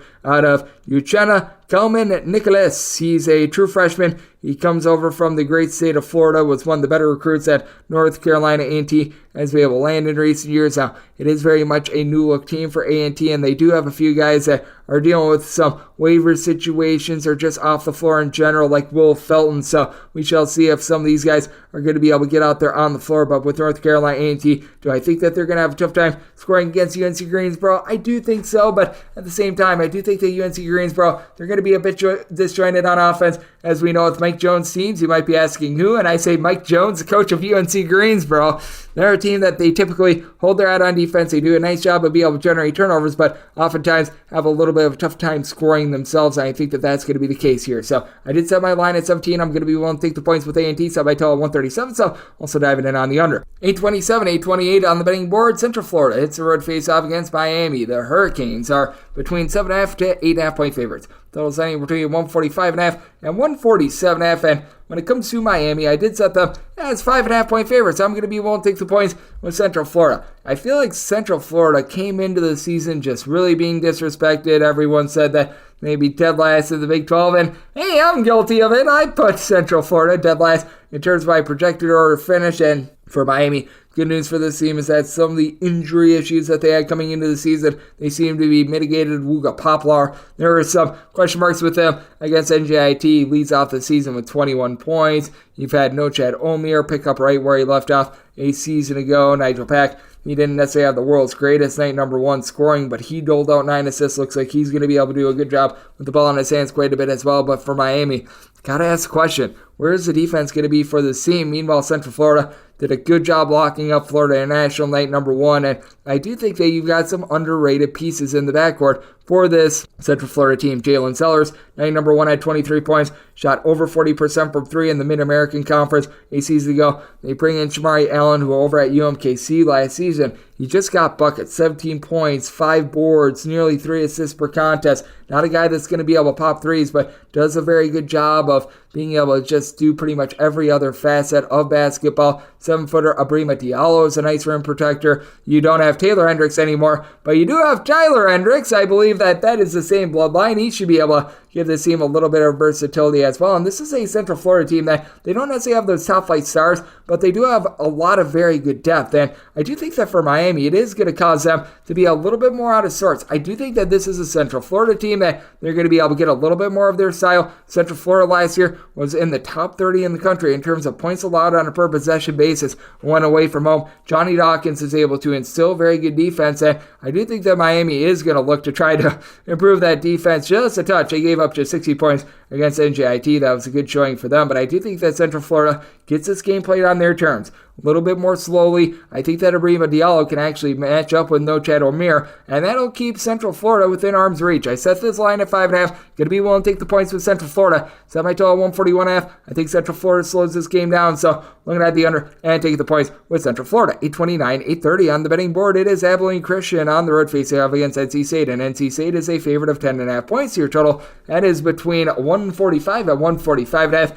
Abilene Christian coming off of a nice outright win against Oklahoma State, and I did set this line at a 10.5, so this is going to be a little bit more of a wait and see for me. This is a game that opened up in some spots more in that neighborhood of about an 11, and if we can get to an 11, I'd be willing to take the points with Abilene Christian. Meanwhile, 10 or less, that is my buy point on NC State, so a little bit more of a wait and see for me on this one. Abilene Christian, he's doing a nice job of being able to generate turnovers and being able to make life miserable in general. And for NC State, they have been dealing with a few injuries for this team, as well as they got a win, but a non-cover in their season opener against the Citadel. But what I do like about NC State is the fact that they do bring back DJ Burns down low. He was a very nice low post player for the team a season ago. And Michael O'Connell, he didn't score a lot over at Samford a season ago, but a good facilitator to be able to get guys like DJ Horn, Casey Morcell, these good three-point shooters in space. And when you do get back MJ Rice, because I fully expect him to be out for this game, that is going to be making this NC State team all the more better. Meanwhile, with Abilene Christian, they do bring back a lot of their top scorers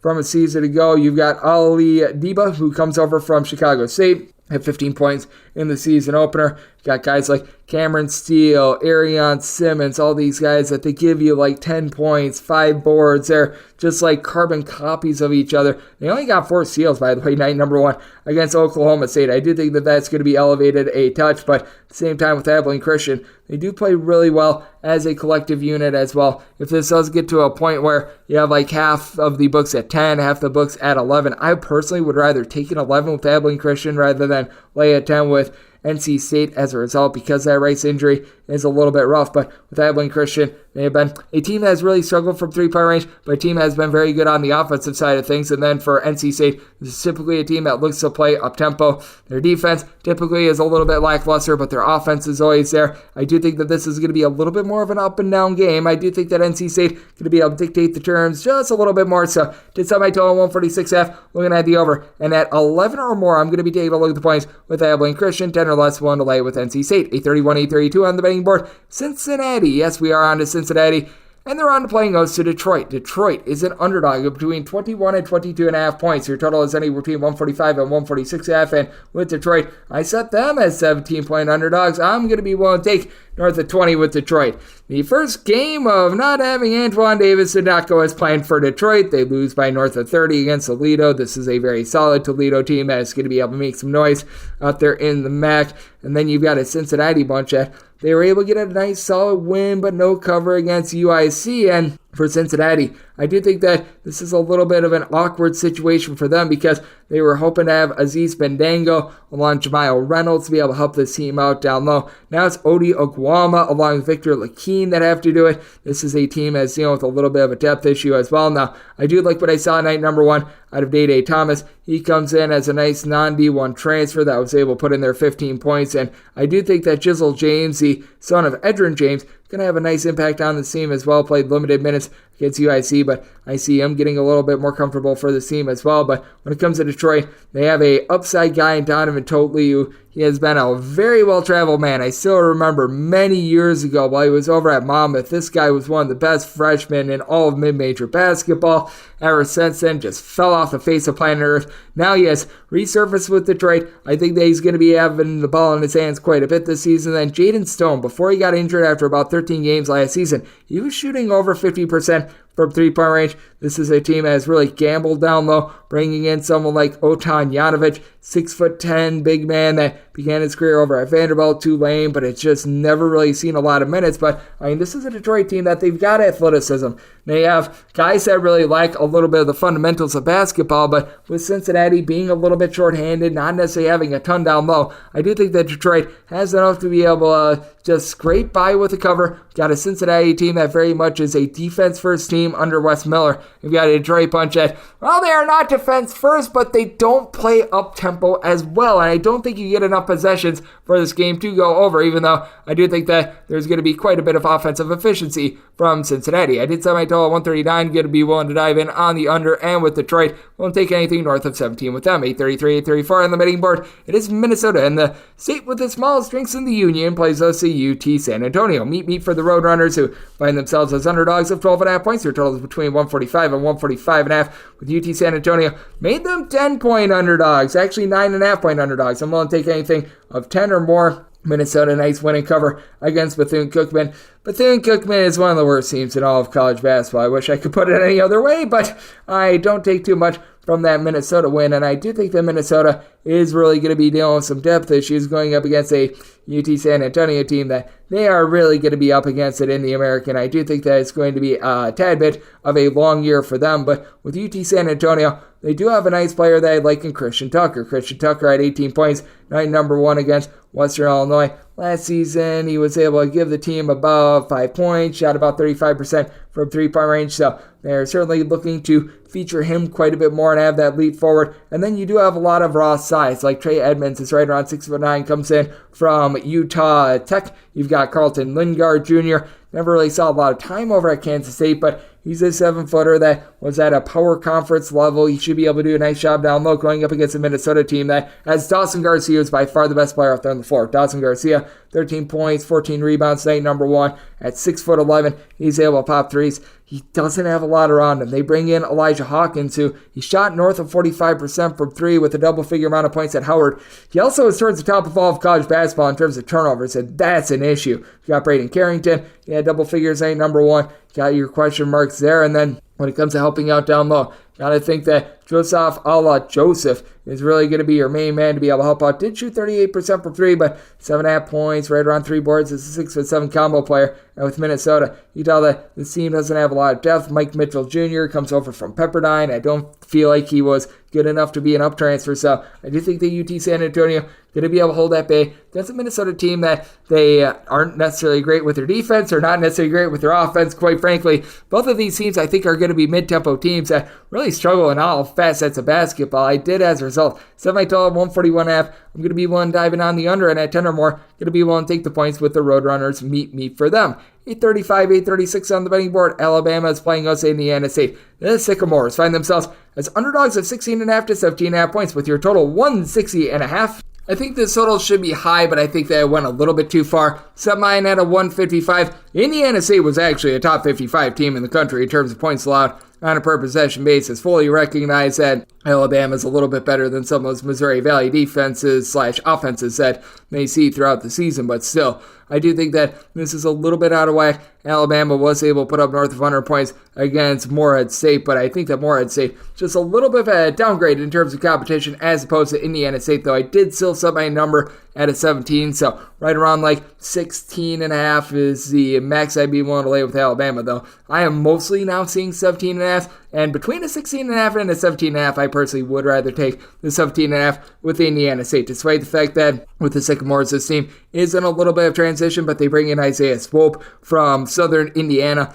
just a tremendous north of 40% three-point shooter from a season ago. And a lot of these guys like a Julian Larry, who wasn't necessarily a great scorer, but gave you 3 assists, a few rebounds per game. I like his overall game. Got someone like Jason Kent, who 2 seasons ago was able to supply 7 points. Has never been a great three-point shooter for Indiana State, but at 6'8", I think that he's going to be able to do a solid job down low, going up against an Alabama bunch. And they're looking to a few up transfers. Aaron Estrada, he comes over from Hofstra, was Mr. Do-It-All at Hofstra and had 16 points night number 1 against Morehead St. But again, competition gets a little bit more great. Latrell Wright Jr. comes over after he was a great scorer over at CS Fullerton, but I don't know if his game is going to translate to the SEC. Got someone like a Rylan Griffin, who is an upside guy, and Grant Nelson looked tremendous night number 1. He's someone that's 6'11", is able to handle, he's able to pop threes. He is going to be a matchup nightmare for Indiana State because they just don't have someone with as much size as him, but they do have a lot of guys with versatility. Xavier Bledson is someone at 6'6". He's able to give out assists. He's a little bit of a point forward for this Indiana State team at 11 assists in the team's first game of the season. So I do take a look at this Indiana State team.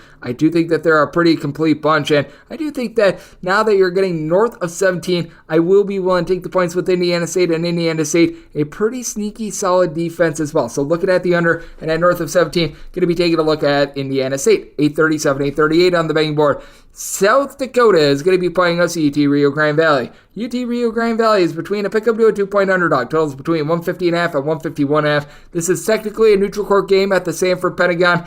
That is in the state of South Dakota, though, so this is pretty much a little bit of a home game for South Dakota. That said, though, I did still set UT Rio Grande Valley as a 1.5 favorite. I'm going to be willing to take them outright on the money line / as a pick-em, because with UT Rio Grande Valley, I think that this is a bunch that really was able to improve themselves in the offseason. Now, the one thing with UT Rio Grande Valley is that they do lose their top scorer and Mr. Do-It-All from the season ago, as last year you got a little bit north of 20 points per contest out of Mr. Justin Johnson. But that said, you are bringing back Dalen Williams. Williams was their top rebounder. He was able to give out 3 assists per contest at 6'8". Just has a really nice skill set in general. They're going to ask him to score a little bit more, and I think that he's up to his task. And then you bring in DeAnthony Tipler Jr. He's on like his 15th school. It's absolutely hilarious, but has always been a good three-point shooter. A career 39.5% three-point shooter to help out a Vaquieros bunch that they weren't necessarily great from three-point range. Couple that with the fact that you bring back Aaron Freeman, who last year he had some signs of brightness, 9 points, 6 rebounds per game. And South Dakota just really doesn't have a lot down low. They lose Tazos Camateros. He was a very good three-point shooter for the team.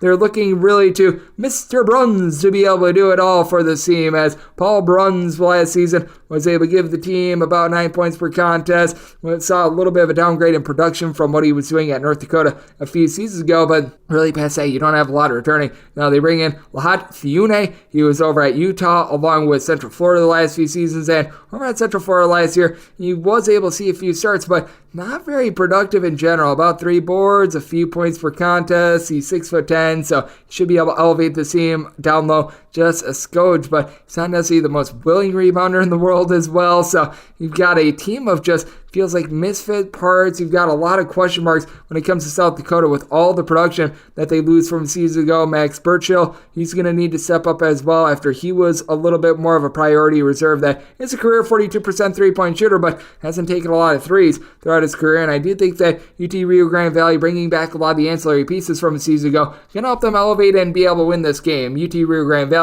last year was a very up-tempo team, but we did see them slow down towards the back half of the season. And while South Dakota is a very deplorable defense, they are a pretty slow-tempo team. So I did set my total on 149.5. Again, I feel like bookmakers have shaded up these totals just a little bit too much based on what we saw the first few nights of the season, because seeing a lot of totals where I'm like 1 or 2 points low, and this is another one of them. I set my total at 149.5, so here at 150.5, 151, looking at the under, and taking UT Rio Grande Valley right on the money line, 839, 840 on the betting board. Rice, we give our ode to Lane Kiffin. Go Owls. They play us to Harvard. Harvard, the smart kids, between 7 to 8 point underdogs. Totals between 144.5 and 146. With Rice, I did set them as 9-point favorites. I'm going to be willing to lay the number. Max Fiedler is one of the best players that you're going to find that you've never heard of in college basketball. Last season, at 6'11", led the Rice Owls in assists, gave the team a double-figure amount of points. He's able to give you 8 rebounds per game. This guy is awesome with a capital A, and then when it comes to Harvard, Yes, that was an ode to our good friend Dickie V. Get well soon, Dickie V. But that said, you take a look at this Harvard bunch, and the defense was very stout for them last season. The offense was nowhere to be seen, and that makes for a very interesting just battle in general, because Rice has always been a team that has lacked defense, but has been pretty solid on offense. But a guy that I do think is going to be able to elevate this Rice team is Sam Elajiki. He comes in from Cal. Last season at Cal was a part-time starter with about 6 points, 3.5 boards, career about 42% three-point shooter. Harvard just doesn't have anyone like that on the roster. Now you lose Chris Ledlum, your top rebounder from a season ago. Now, you've been waiting on the development of Justice Ejabor. He's a senior that just has never really been able to blossom the way that you expected. He was a highly touted guy coming out of high school, just really has flopped in general, to call it what it is. You're looking at Luis Lesman to be able to step up as well. He is easy to go at 6 points per contest, shot below 25% from three-point range. And as a whole, Harvard started out the year shooting 29% for three, 55.5% of the free throw line. So pick it up right where they left off in a game against a non-D1 school. I think Harvard is going to be a solid defensive team, but a liability on offense. For Rice, I think that they're going to be tremendous on offense, but bad on defense. So good old situation of something's got to give. I do think that Rice is able to win out. I do think that this game is going to be close enough for a little bit of late game following, which is why I did set my total at 145, but we're seeing this go up to about a 145.5, 146. At this point, I'm going to be taking a look at the under, and with Rice, willing to lay up to 8.5 points with them, so laying it with Rice to go along the under 841, 842 on the betting board. Ole Miss is going to be playing us to Eastern Washington. Eastern Washington is an 11.5 to a 12.5 point underdog, seeing a straight 11 out there as well. Totals between 146 and 147.5 with Eastern Washington. I did set them as a underdog of just 7.5 points. I'm going to be willing to take those points with Ole Miss. This is a team that's right now in a lot of transition. I love Chris Beard as a coach, but they brought in a lot of guys that were two-time transfers like Musa Cisse and company, and right now, unless if we see something break in the next few hours, these guys are not going to be eligible to play. So that's not necessarily too terrific. Going up against an Eastern Washington team that they did get clobbered night number one against Utah, that was less than terrific, but I do think that they're going to be able to build themselves up. They do lose their Man of Steel and Steel Ventures, but you bring in someone that I like from the non-D1 level in Dane Erikstrup. He 2 seasons ago at, I believe it was like Cal Paloma or something like that. He was someone that was very versatile at 6'11". Last year shot 35% from three-point range. I really think that he's due in for a breakout this season. You also bring in Cedric Coward. He was able to give you nearly 10 points per contest a season ago. And then you got a nice little post player in Ethan Price I think is going to be able to keep things at bay against an Ole Miss team that they could really use Cisse down low now. Alan Flanagan, he's a pretty awesome scorer that comes over from Auburn last season. Mid-33 point shooter, 10 points, 5 boards, just a nice stat sheet suffer in general. You've got Jalen Murray who's able to dole off the ball as well. That's a big addition for the team. And Matthew Morrell, he's not necessarily the world's most efficient scorer, but he's able to just get you buckets when you need them. Jamin Brakefield at right around 6'7", 6'8". Once again, not going to go off for like 20 plus points very often, but he's able to give you some rebounds. He's able to give you some 3-point shooting. And then giant of the earth, Jamarian Sharp, who led all of college basketball in terms of blocks last season at 7'5". He is going to be a very good rim protector, and he's going to help Ole Miss win the battle on glass. I do question Ole Miss a little bit in the backcourt, though. I do think that this is going to be a little bit clunky, and as we know, with Chris Beard-led teams, they always look to hang their hat on defense. So I do think that this is going to be a little bit more of a grimy, yucky game. We have seen this opener go from 9.5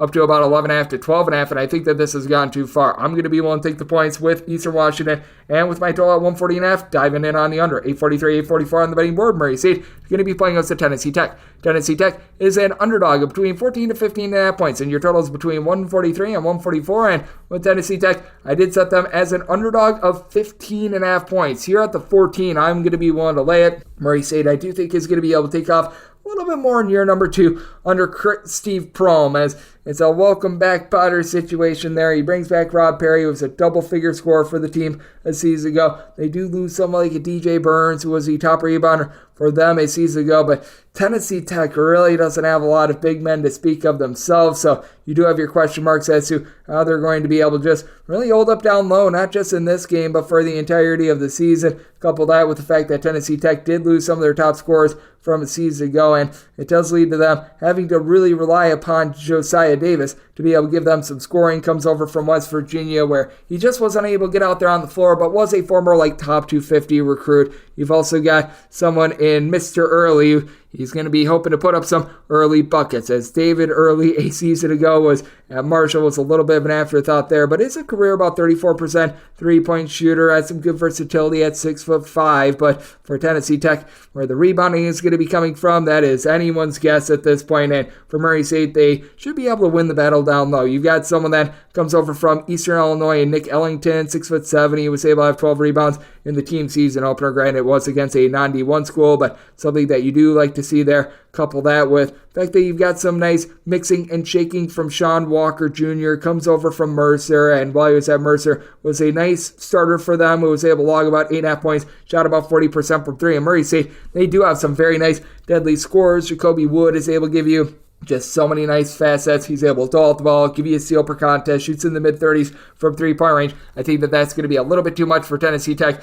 with the loss of Bryce Thompson and company, to be able to overcome. I did set Murray State as a 15.5 point favorite, and I did set my total at 143.5. We're between 143 and 144. This is one of the rare situations I am going to be one to go over on, because Tennessee Tech just throughout the entirety of the last 5 or so seasons has been deplorable on defense. At Murray State, I do feel like they're looking to kick up their tempo just a touch. So in between 143 and 144, would rather take that 143 over, and we'll lay up to 15 with Murray State. 845, 846 on the betting board. Illinois is going to be playing against Oakland. Oakland finds themselves as underdogs of 21.5 to 22.5 points. Your total between 147.5 and 149. With Illinois, set them as 20.5 point favorites. I think we've gone a little bit too far. I'm going to be willing to take the points with Oakland.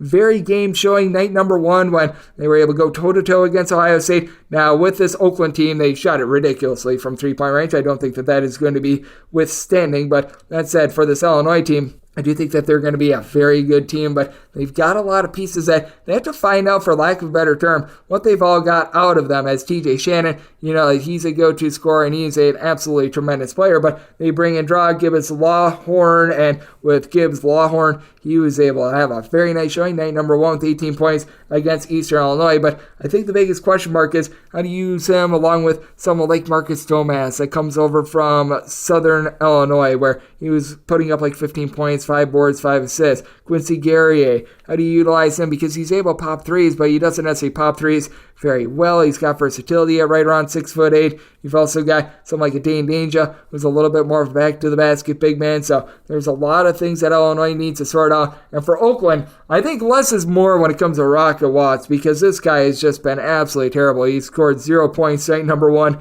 against Ohio State. I mean, he has been useless ever since his freshman year over at Michigan State. But that said, I like Trey Townsend, someone that at 6'8", 6'9", is able to pop threes, averaging nearly 15 points, 7.5 rebounds per game a season ago. That's big for an Oakland team that they really don't have a lot of rebounding, but you were able to get 18 big points out of Jack Golke as well. Golke is someone that comes over from the non-Division I level. He is a native of Pewaukee, Wisconsin, and I do think that some of these non-D1 transfers can sometimes be very, very good. Golke is one of those guys that really went under the radar. And then you've got Blake Lampman, who has been with the program for a very long time, finally started for them last year, and showed to be a very capable guard, both on the defensive side of things and as a 10-point per game scorer. I do think that Oakland is able to hang in this game. I do think that Illinois is going to be playing a little bit more slowly, because they do have so many big men in their rotation. But as we know with Oakland, year in and year out, this team is one of the worst in terms of points allowed on a per possession basis. They do give up the arc, so I did set my total at a 150.5.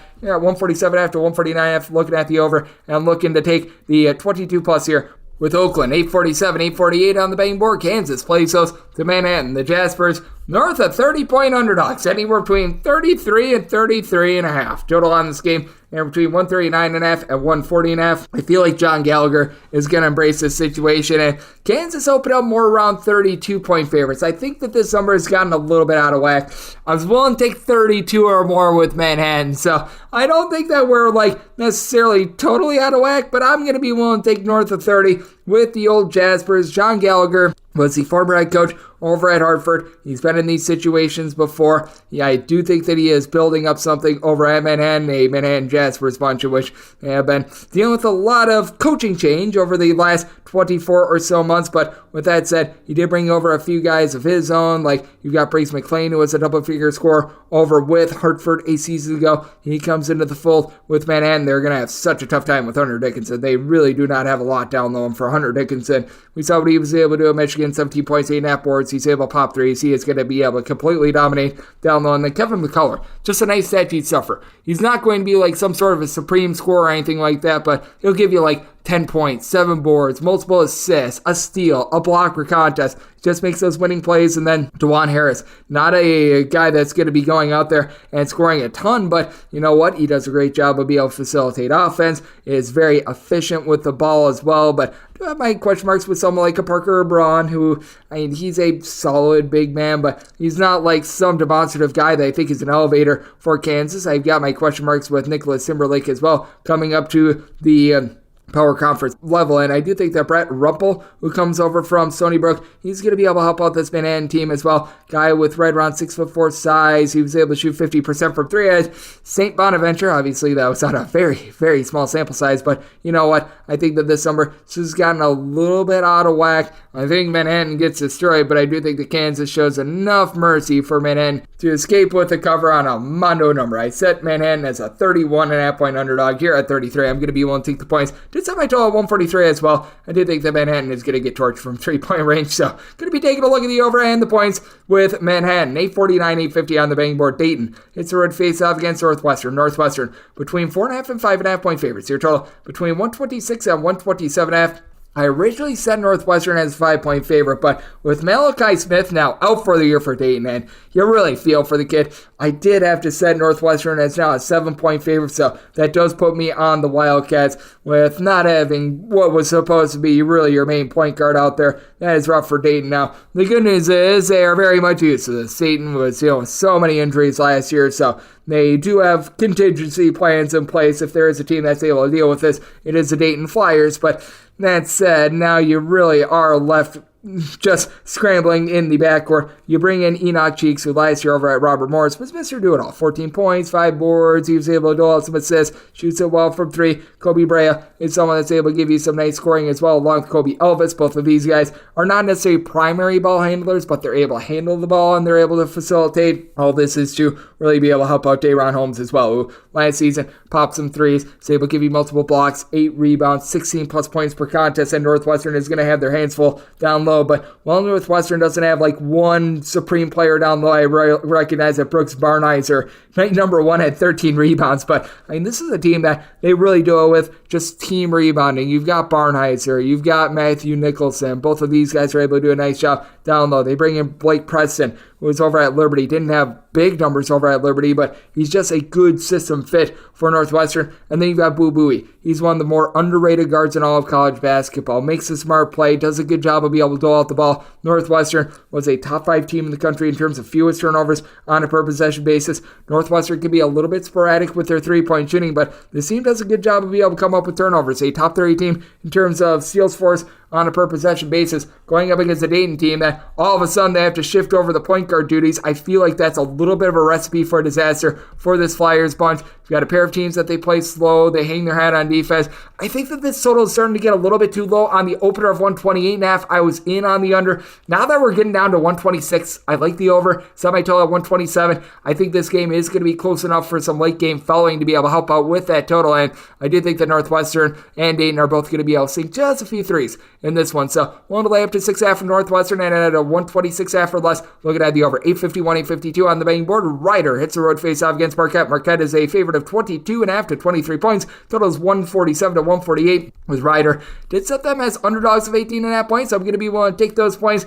Ryder has been a team that year in and year out, they've honestly been able to be a very pesky bunch. They've been able to really embrace defense a little bit, and they bring back Mervyn James. Mervyn James, a season ago, as a 6'8", little bit of a combo player, was able to give the team double figures. He's able to do a solid job down low, and I think that that's going to be key for Ryder to be able to hold in there, because there is one kryptonite on Marquette. They were about 300th in the country in terms of rebound rate last season. Also, Ogudero was really the only guy that was able to give the team north of 5 rebounds per game.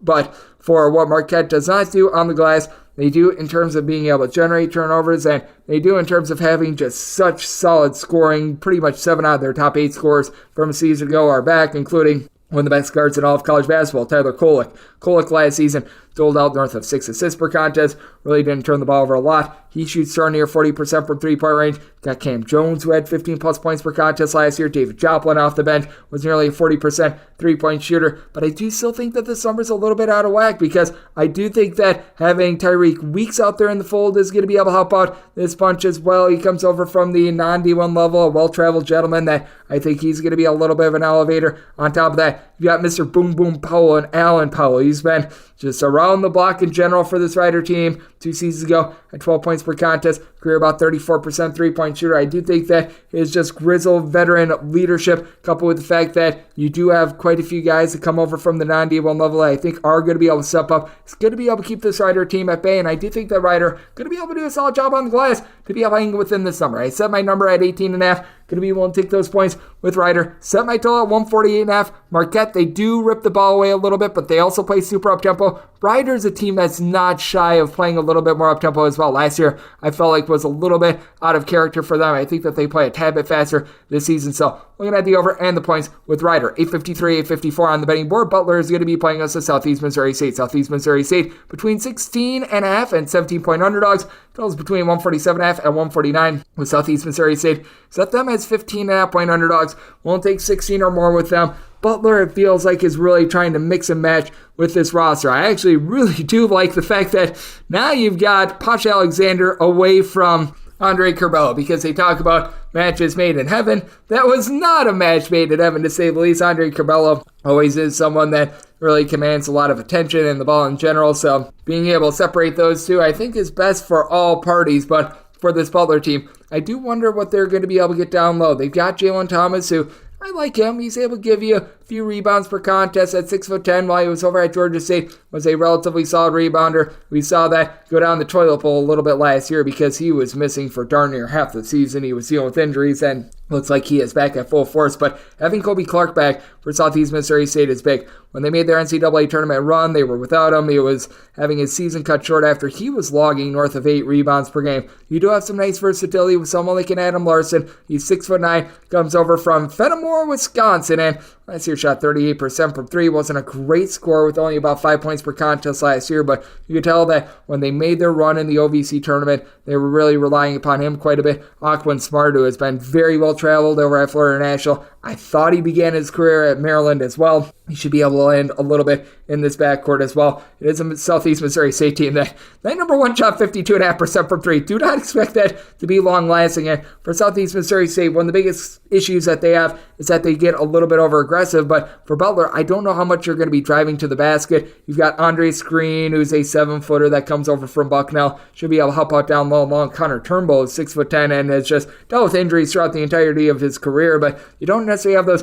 guards that are able to take over a game. Landon Moore comes over from St. Francis of Pennsylvania. I wonder how much he's going to be able to do at the Big East level. So it is a circumstance where at north of 16, I'm going to be willing to take the points with Southeast Missouri State. Butler, the last season or two under Thad Matta, they played very slowly. Southeast Missouri State, top 10 team in terms of total possessions per game, but I do think that Butler is going to be able to do a good job of being able to guard the arc. They do a good job holding teams to one-and-done opportunities, so I do think that this is going to be a lower-scoring game. So my total 145.5, diving under, and taking the points with Southeast Missouri State. 855, 856 on the betting board. St. Thomas is playing us to Idaho St. Idaho State, a 5 to 5.5 point underdog. Your total between 136.5 and 139. Set my total at a 137. Seeing the 139 out there would certainly be willing to take a look at the under. Most places I am seeing a 137 on, but I personally would rather have like a 138 under rather than a 136 over, because Idaho State, you just can't trust in them to be able to put the ball in the basket. I do have my question marks there. And then with St. Thomas,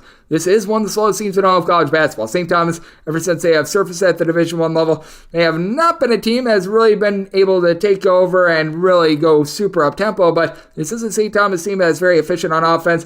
Over the last 2 seasons, they have ranked in the top 30 in terms of fewest turnovers on a per-possession basis, but they do lose Andrew Rohde from a season ago, and Rohde, he was very much a big part of this offense, being able to supply north of 15 points per contest, which is a big reason why I could only set my number at 7, but I feel like they're giving a little bit too much respect to Idaho State here. Recognize that they bring back quite a few pieces from a season ago. Braden Parker is able to give you a few boards. He was able to put in there 21 points night number 1, and Miguel Tomley, someone that began his career over at Santa Clara, he was nice last year with 11.5 points per contest, 3.5 boards, but for Idaho St. They are one of those teams that they deal with elevation changes, because we always focus on that with like the Colorado schools, but I can't pronounce the name of the city in which are actually based out of, but that is very much at elevation, and you notice some big home and road splits with this Idaho St team. Couple that with the fact that for St. Thomas, I think the Kendall Blue might be in for a little bit of a better year as well. He was a starter last year that was able to shoot in the low to mid 30s from three-point range. He's a 6'6", a little bit of a do-it-all player. Brooks Allen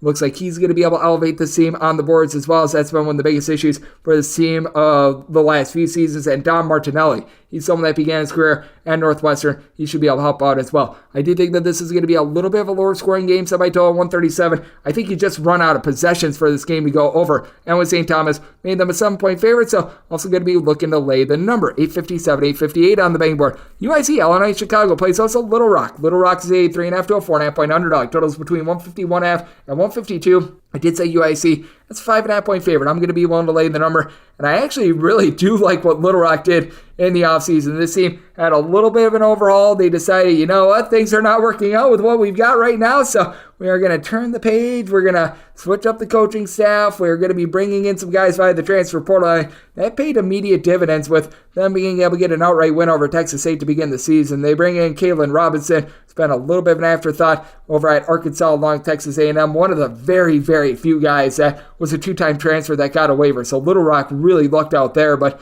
they do bring in someone in DeAndre Gordon, who has spent some time in the Big 12 with like Missouri, Kansas State, so in the SEC as well. He was able to have 17 points in that season opener as well. This team does have a little bit of an issue with regards to three-point shooting, but they've got size and versatility. Meanwhile, for UIC, you've got Toby Okani. He's a 6'8", do-it-all player, 20 points, 11 boards in that season opener against Cincinnati. He's capable of shooting 40+% from three-point range. And someone that goes a little bit under the radar is the little bit of a man of mystery for UIC. Stands right around about 6'7", 6'8". Phillips Gabalji, he's able to give you like 8 points, 4 boards, just a nice little stat sheet stuffer. And then they bring in Marquise Kennedy, who began his career over at Loyola Chicago. He was missing the first night against Cincinnati. I do think that there's a chance that he plays in this game. I'm going to be monitoring his status, but that should be able to give the team just a little bit more in terms of actual facilitating. And then they bring in Isaiah Rivera, who is a 9-point per game scorer over at Colorado, a relatively solid 3-point shooter. Both of these teams, a little bit new look this year.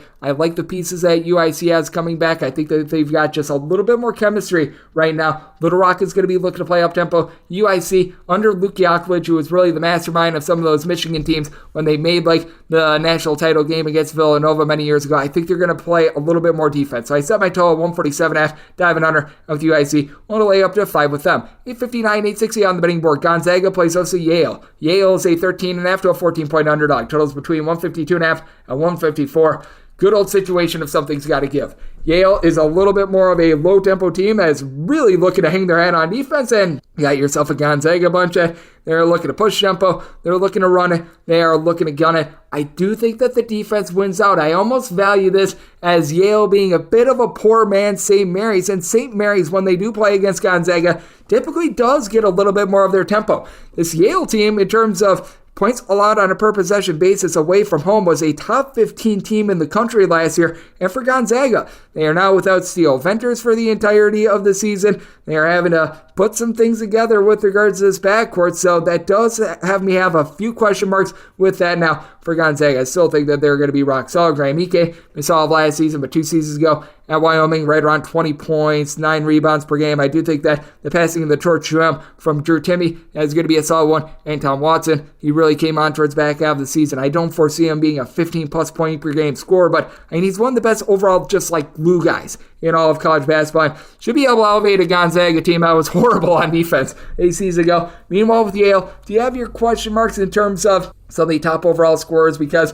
they do lose a few guys from a season ago? Absolutely, but you bring back Matt Noling. Matt Noling was really a guy that you were able to trust in. You could tell when he was on versus off the court because he missed a few games last season. This was a different team. He was able to log 2.5 assists, 5 rebounds, 13.5 points as a 6'6", a little bit of a do-it-all player. I do have a few question marks with regards to three-point shooting, but a good antidote to that, John Polidikis, who was able to shoot 40% from three-point range a season ago. They got a really good night number 1 out of Nick Townsend, who was a little bit of an afterthought last season for the team, so Yale, I think, has a lot of depth. They return a lot of guys since E.J. Jarvis from a season ago. Yale is no slouch. They are going to be a tough customer in this game. I set my number at 10. I think Gonzaga, with a lot of moving pieces, though they do bring in Ryan Nembhard to run the offense, I think it might look a little bit wonky towards the beginning part of the season, and I'm a little bit surprised that Gonzaga booked Yale night number 1 for them, because this is a really good Yale defense, and Gonzaga is going to look to sort out some things on offense, and I think that the Yale defense wins out here. I'm going to be taking a look at the points with Yale, and I'm going to be taking a look at the under. 861, 862 on the betting board. Wisconsin plays host to Tennessee. Tennessee finds themselves as slight favorites of 1.5 points, totals between 132.5 and 134.5. I will go out on a limb and say Wisconsin doesn't score north of 100 points again. That was absolutely ridiculous what we saw a few nights ago, but I am setting Tennessee as a 3.5 point favorite. We were talking about it a little bit with our good friend Blake Lovell, the fact that Tennessee just has really good depth in general. I was quite surprised to see out there on the floor night number 1, Zakai Ziegler, a guy that was able to give the team a double-figure amount of points. He's able to do a very rock-solid job with regards to the defensive aspect as well. Now, Olivier Kalma being out of the fold, that does hurt this team a little bit. I feel like that was a bit of an underrated loss, but you know what? This team, I think, is going to be able to do a nice job with all the pieces that they bring back. Blake was mentioning Jonas Adu. I think that he's going to be able to do a nice job down low, as he was able to give the team right around 5 boards per contest a season ago. You bring in someone like a Jordan Gainey, who I think is going to be able to elevate the team on offense, and Dalton Knecht, 6'6" combo player that shot it so well from 3-point range over at Northern Colorado. Feels like he has bought in on defense after Northern Colorado. It's not necessarily the world's greatest defensive team in the world, and then you've got the likes of Santiago Vescovi and company back in the backcourt. Just a really nice marrying of pieces that are coming in, and guys are returning, including Josiah Jordan-James, who is back for like his 500th year of college basketball. And for Wisconsin, you do have quite a few guys that are back for their 500th year of college basketball, and thank goodness gracious, they hit the transfer portal. They brought in A.J. Storr. They played immediate dividends for them. Night number 1, he was able to put in there 15 points against Arkansas State, something that the team needed, but Wisconsin, I think, is going to get back to their roots, play slow, grimy, and that said, with this Wisconsin team, they actually were a little bit rough at the free throw line last year. Got Stephen Kroll, Tyler Wall, pair of guys are able to facilitate down low, pair of guys they're able to do a relatively solid job. They'll be able to pull in their rebounds as well. Didn't necessarily show at night number 1, but now they've got a little bit of added help in Nolan Winter, who really had a nice night against Arkansas State as well. I think that what Wisconsin showed night number 1 was a little bit of admiration, and it's just hard for me to be able to trust in this Wisconsin team, because I don't know whether you're going to get good Chucky Hepburn or if you're going to get bad Chucky Hepburn, because there's really no middle ground as to what he's going to be able to do for this squad. So it is a case where I just look at the consistency of Tennessee during the regular season, and I'm willing to trust it here. Set Tennessee as a 3.5 point favorite. I'm going to be willing to lay it with this total. Set mine at a 127.5. Tennessee, number 1 in the country last year in terms of points allowed on a per possession basis, and I do think that Wisconsin gets back to their roots a little bit more. Diving in on the under, and I'm going to be willing to lay the small number with Tennessee. 863, 864 on the betting board. San Diego State, it's a road face-off against BYU. BYU is a 2 to a 3 point favorite, and your total, that is between a 146 and 146.5 with San Diego State. I did set them as a underdog of 2 points, so this is a spot where now that we're getting a 3, I'm going to be willing to take those points with San Diego State. Do need at least a hook on 2 to be able to take San Diego State. I feel like a lot of people are poo-pooing what San Diego State did a season ago, and I mean, while Matt Bradley is out of the fold, you still bring back a lot of those guys that were able to step up during the NCAA tournament, as Matt Bradley honestly was not very good during the NCAA tournament, and it was left to guys like Darion Trammell, who was a nice double-figure scorer over at Seattle 2 years ago, to be able to pick up the slack. You do lose Nathan Mensah down low, but Jaden Ledee had 27 points, 10 rebounds, ranked number 1 against Cal State Fullerton, a former top 100 recruit. I do think that he's going to be able to do a solid job down low against Fusani Traore a season ago. He was able to be very solid down low. Now, with BYU, got a lot of guys that were young last season that I do think are going to be able to take some nice strides forward. Now, with Spencer Johnson, he's like 26 years old. He's about as grizzled of a veteran as it gets in college basketball. At 20 points, number 1, he's a solid 3-point shooter and does a good job running the offense. But Jackson Robinson is someone to certainly take note of as well. Well-traveled gentleman that last year he was really able to find his footing towards back half of the season at BYU at 6'7". He's able to shoot about 35% from 3-point range. We did not see a lot of Ali Khalif Khalifa in the season opener, but he's someone that's 6'11", comes over from Charlotte. He's able to shoot some threes. He's able to give you some rebounds, some good versatility, but I do think that this is going to be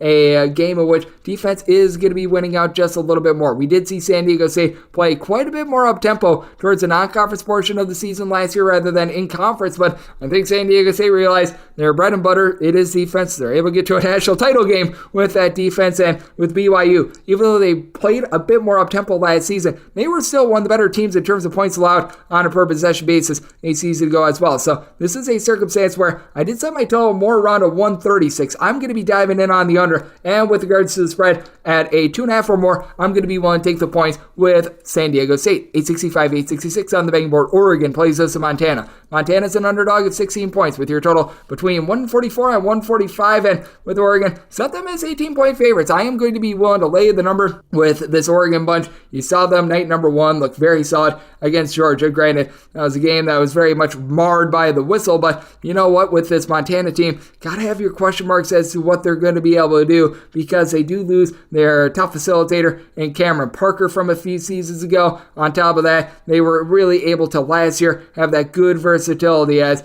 you had a lot of production out of Josh Bannon, who at right around like 6'9", 6'10", was able to bury threes. Now it's up to Aiden Moody to really be able to pick it up, and he's a good three-point shooter. Shot north of 40% from three a few seasons ago while he was over at Southern Utah, but do have my question marks there. On top of that, you do have Deshaun Thomas, who began his career at Colorado State. He's a relatively solid rebounder, but with Montana, this team typically plays relatively slowly, but yet is inefficient on defense, outside the top 200 in terms of points allowed on a per-possession basis. And even though Oregon is dealing with a few ailments of their own, you did notice that Jackson Shell said he did not play night number one for the team. You're bringing Kerry Oquendo, a double-figure scorer of the last 2 seasons over in the SEC. Nate Biddle looked very good as well. He's a 7-footer that's able to pop threes. And Folly Dante is just going to be able to completely dominate down low as well. And then you're able to couple that with Jermaine Cuisinart, who's been around the block quite a bit. This is his 5th year of college basketball. He was able to dole out right around 3.5 assists per contest back when he was in the SEC. Was quite banged up last season. I feel like now he's able to find that full footing, and I do think that Oregon going to do a solid job against the Montana team that they play very slowly. Only reason why Oregon's game against Georgia went over, in my opinion, is because you just had all those fouls. I do think that Oregon going to be a little bit more of a defense-oriented team with all the size that they've got, so this is a circumstance where I'm going to be taking a look at the under, set my total more around a 136. And with Oregon, made them an 18-point favorite, so I'm going to be willing to lay the number. 867, 868 on the betting board. Samford plays host to Sacramento St. Sacramento St, a 16 to a 17-point underdog with your total between 142.5 and 143, and with Sacramento State, set them as 15.5-point underdogs. Being able to get 16 to 17, I'm going to be willing to take the points. Sacramento State does a good job of just making games, for lack of a better term, yucky and gross. Sacramento State, they're under the tutelage of David Patrick, who used to be the head coach over at UC Riverside when they were pulling off some nice upsets, and he's done a nice job bringing in guys like Oklahoma Wayne, who is right around 6'9", 6'10", began his career at Oklahoma, does a good job of being a rim protector. Not a guy that's going to give you a lot of scoring, but does a good job of just being able to match up well on the glass. And then on the flip side for Samford, I just always have to question the coaching with this team. They always have a lot of talent. They bring in Andrei Stojakovic, a top 50 recruit, the son of Peja Stojakovic, Maximine Reynaud, night number one against CSUN at 23 points, 15 rebounds. Jared Bynum, I mean, this guy was at Providence and was a big part of their NCAA tournament team's last 2 seasons, but it feels like Jared Haas just always does less with more. That's not something that you want. He does bring back Spencer Jones, their top scorer from season ago, 14 points per contest, able to shoot in the mid-30s from 3-point range. I think you see a little bit more out of Max Morrell this season as well, after he shot 45% from 3, but in a limited role a season ago. But for Sacramento State, I do think that they're going to be able to hold up. I think that they're going to be able to get their slow little bit of a growth style. And Z Harmoda, who comes over from Utah State, over at Utah State last season, was able to be about a 37% three-point shooter. I do think that that gives Sacramento State an outlet to be able to get some outside scoring, along with Duncan Powell doing a nice job down low as well. I think that Sacramento State is going to be able to make this a physical, just rough and tumble game. Did set my total at 131.5 as a result. Going to be taking a look at the under. And with Samford, I set them as a 15.5 point favorite, so going to be willing to take 16 plus here with Sacramento State. 869, 870 on the betting board. It is Missouri. They play us in Memphis. Memphis finds themselves as underdogs of 2 points, and your total is between 160 and 160.5. Set my total at 162. Recognize that this total is high, but it's set high because you've got a Missouri team that they are an all or nothing defense. They gamble for turnovers. They were a team that was in the top 15 last year in terms of turnovers forced on a per possession basis. They're also one of the worst teams in terms of opponents' field goal and 3-point shooting percentage. So good old situation of something's got to give with Missouri. I did set them as favorites of 2 points. It's opened up at 1.5. I'm still seeing a few straight 1.5. As long as I can avoid having to lay a 2 or greater, I'm going to be in on Missouri, because with Missouri, I do feel like this is just a little bit more of a well-rounded team. Even though they do lose some of their top guys from a season ago, you still bring back guys like Sean East II, along with Nick Honor, guys that were able to do a nice job giving out like 3 assists per contest each in the backcourt. Both of these guys very capable of being double-figure scorers. They also bring in Caleb Grill to help out that defense as well. Caleb Grill was really a heart and soul defensive player, in my opinion, a season ago when he was over at Iowa State. So that is something that I do think is going to be able to help them out quite a bit. And for Memphis, they were unable to get that transfer for DeAndre Williams, which means that they got put behind the 8 ball a little bit in that aspect. They were really banking on him being able to lend his versatility, and that is going to be hurting this team moving forward. And for Memphis, this is pretty much a new look team, sans like 1 or 2 pieces. You've got the Hardaway connection with Jaden Hardaway deciding to stay on campus, so good on that. Malcolm Dandridge returns, but Caleb Mills, while he was very talented, while he was over at Florida State along with Houston, he was actually the preseason AAC Player of the Year a few years ago. And you've got your question marks as to how they're going to be able to fit in with someone like a Jaquan Walton. You bring in David Jones, who I remember when he was over at St. John's, and I think that he began his career at DePaul as well. He was able to be a very nice, just versatile player in general as well. Nick Jourdain is able to give you some rebounding, but this is just pretty much a brand spanking new roster. Memphis is a team that year in and year out, they're looking to push the tempo, they're looking to run it, they're looking to gun it, but at the same time as well, defense is very optional for them. Missouri, as I alluded to, they gamble for turnovers as well, so I think that this is going to be a fun, entertaining game, and I do lean a little bit more to the team with more experience, even though I think that Memphis has a little bit more sheer talent. I did set Missouri as a 2-point favorite. I'm willing to lay up to 1.5 with them. Set my total at 162, so you're right around 160, 161. Going to be taking a look at the over as well. 871, 872 on the betting board. IUPUI is on the road. They are facing off against Valparaiso. Valpo is a 4.5 point favorite with your total between 142.5 and 144 with Valparaiso. I did set them as favorites of 8 points. I'm going to be willing to lay it.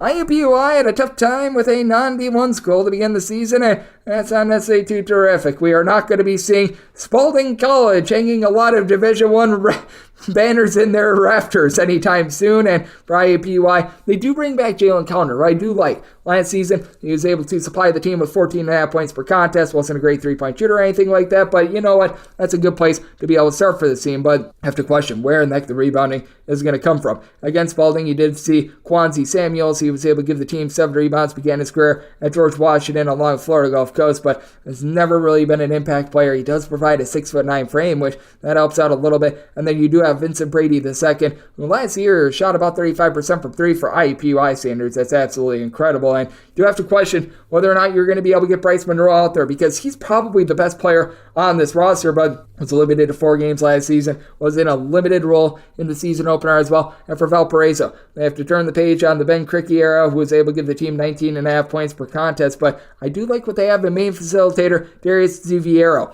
Last season, he was able to do a solid job as a very much pass-first guy. Nearly 3 assists and a steal per game, but he averaged less than 2 points per contest, and he's not necessarily surrounded by great scoring. You do have Jackson Edwards. He comes in after playing last season at Murray State. I do think that in a bigger role, he's going to be able to flourish. And you've got Jerome Palm. Wasn't able to score a lot last season, but he was a good guy that was able to give you right around 5 to 6 rebounds per game. I feel like there's just better pieces right now with Valparaiso. Both of these teams are disjointed. Both of these teams have really fallen on some tough times, but I do lean a little bit more to Valparaiso. Both of these teams, I do think, are going to be playing at more of a middle tempo. Both of these teams sink on offense. Both of these teams sink on defense. So it is a good old situation of something's got to give. As a result, I did set my total at a 142. I'm going to be willing to dive in on the total under on Valparaiso, willing to lay up to 7.5 with them.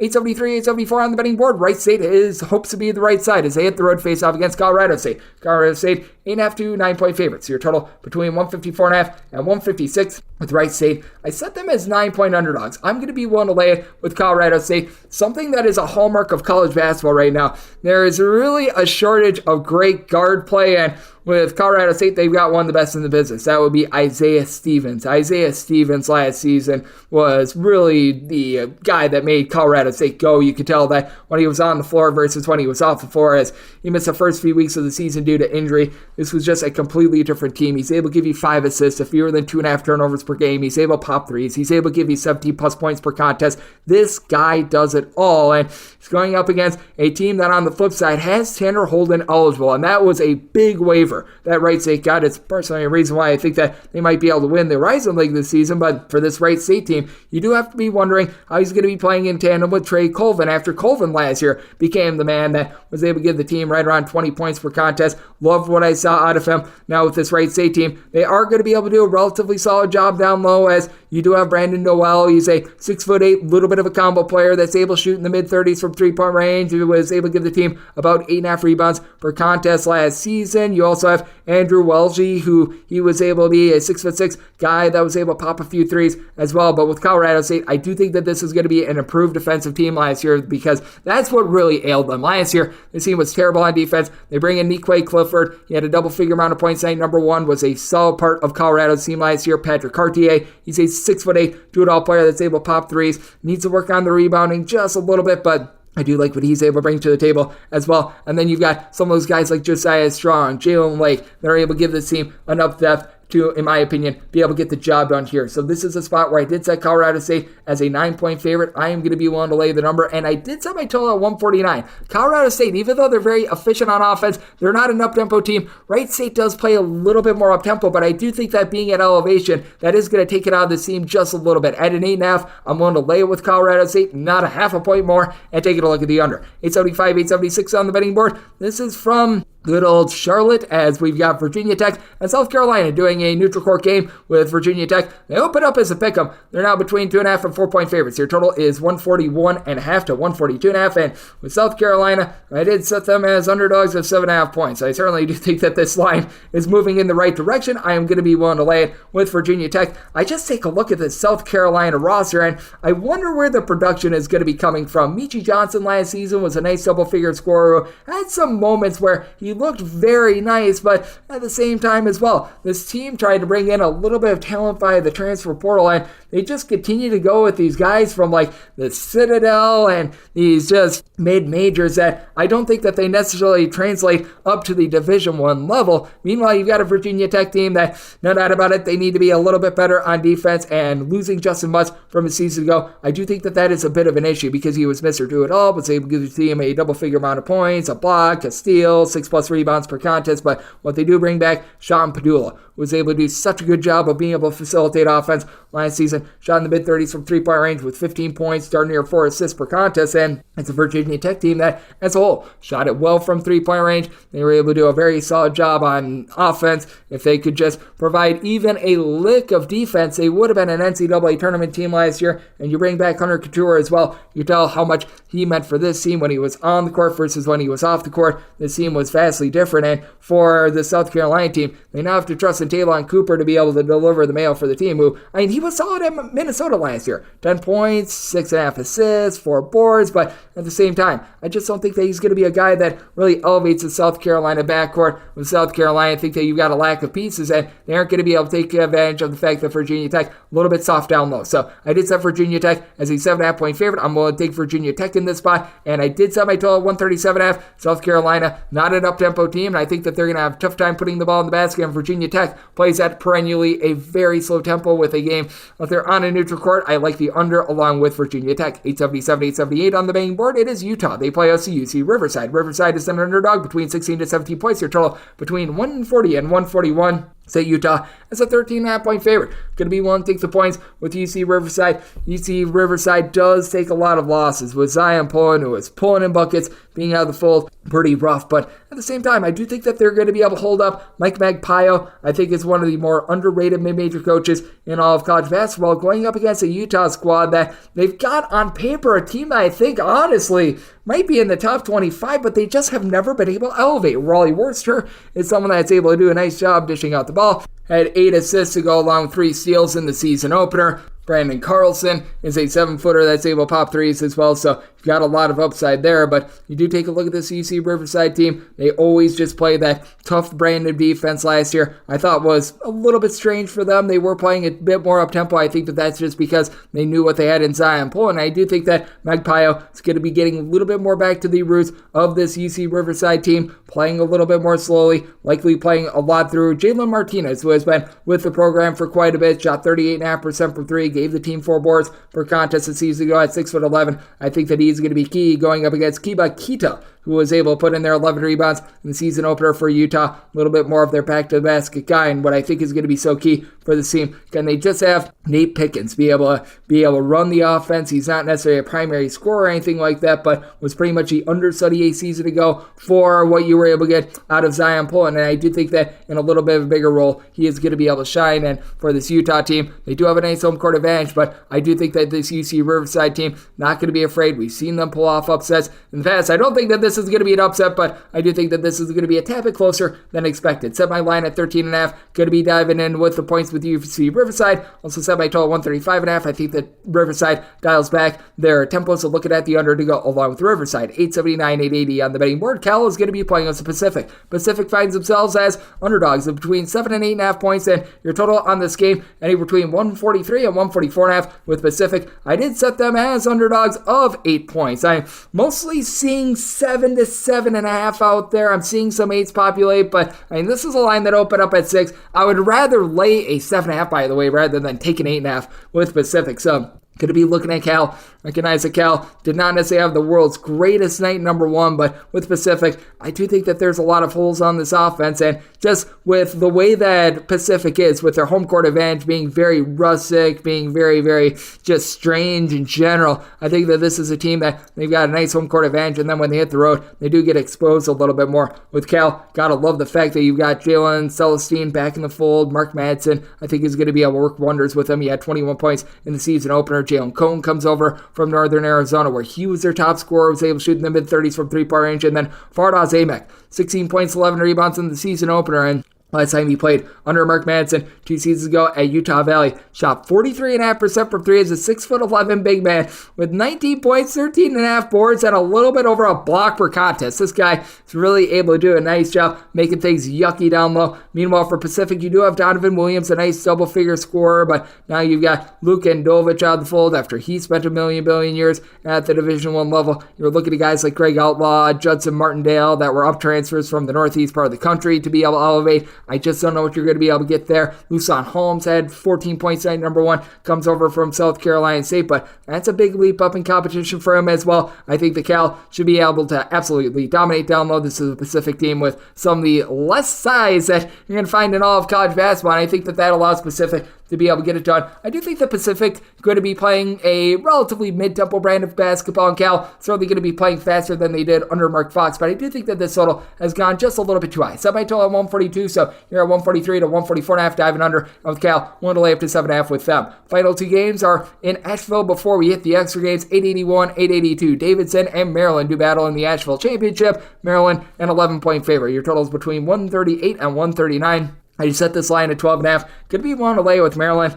Davidson was having a tough time with the non-D1 team that they were playing to begin the season. And for Davidson, I mean, they have a changing of the guard with their coach retiring prior to the beginning of last season. So, I mean, man, this is just a bunch that it feels like they're really trying to find their footing in general with McKillop and that changing of the guard from Bob McKillop over to his son. Meanwhile, you've got a Maryland team that I feel like they did a very good and under-the-radar job of bringing in nice pieces in the offseason. Obviously, they struck out on Hunter Dickinson, but They've got nice pieces to go along with the return of Julian Reese, along with Dante Scott down low. They have one of the best freshmen that you're going to find in all of college basketball in Deshaun Harris-Smith. Had 12 points in the team season opener at 6'5". Does a little bit of everything. He's able to give you a block. He's able to give you a steal. He's able to pop some threes. He's really good on the defensive side of things. Do want to see a little bit more of Jordan Geronimo. Question marks as to what he's going to be able to bring after coming over from Indiana, but I do think that he's a good fit with this offense. And then Jameer Young. We saw what he was able to do a season ago coming over from Charlotte.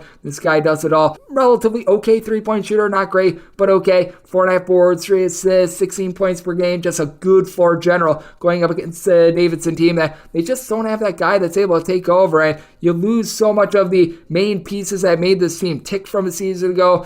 You've got Foster Lawyer and Sam Menenga now out of the fold, so that means that it's up to really guys like David Skogman to be able to take over this team. He had 13 points, 8 rebounds in the team season opener, but I just don't see it from someone like a Connor Cachero. Began his career at William & Mary, been a mid-33-point shooter, but a little bit of a liability on defense. Just feels like Davidson has really gotten away from their identity. I do think that this total is set too high. I think the Maryland's going to be one of the best defenses in all of college basketball. It's a super slow team, and Davidson is not a super up-tempo team as well. So I set my total more around a 132, 132.5, diving in on the under. With Maryland, willing to lay up to 12 with them. This is the last game on the normal Las Vegas betting board before the extra games. 883, 884, UAB and Clemson do battle for Asheville. UAB is an underdog of 5.5 to 7 points in your total. That is between 144 and 145.5. Set Clemson as a 5.5 point favorite. Now that we're getting the 6.5s and the 7s out there, I'm going to be taking a look at UAB with the Blazers. I do think that with the junior college transfers that they bring in, this team is going to be able to be a just better than expected team, because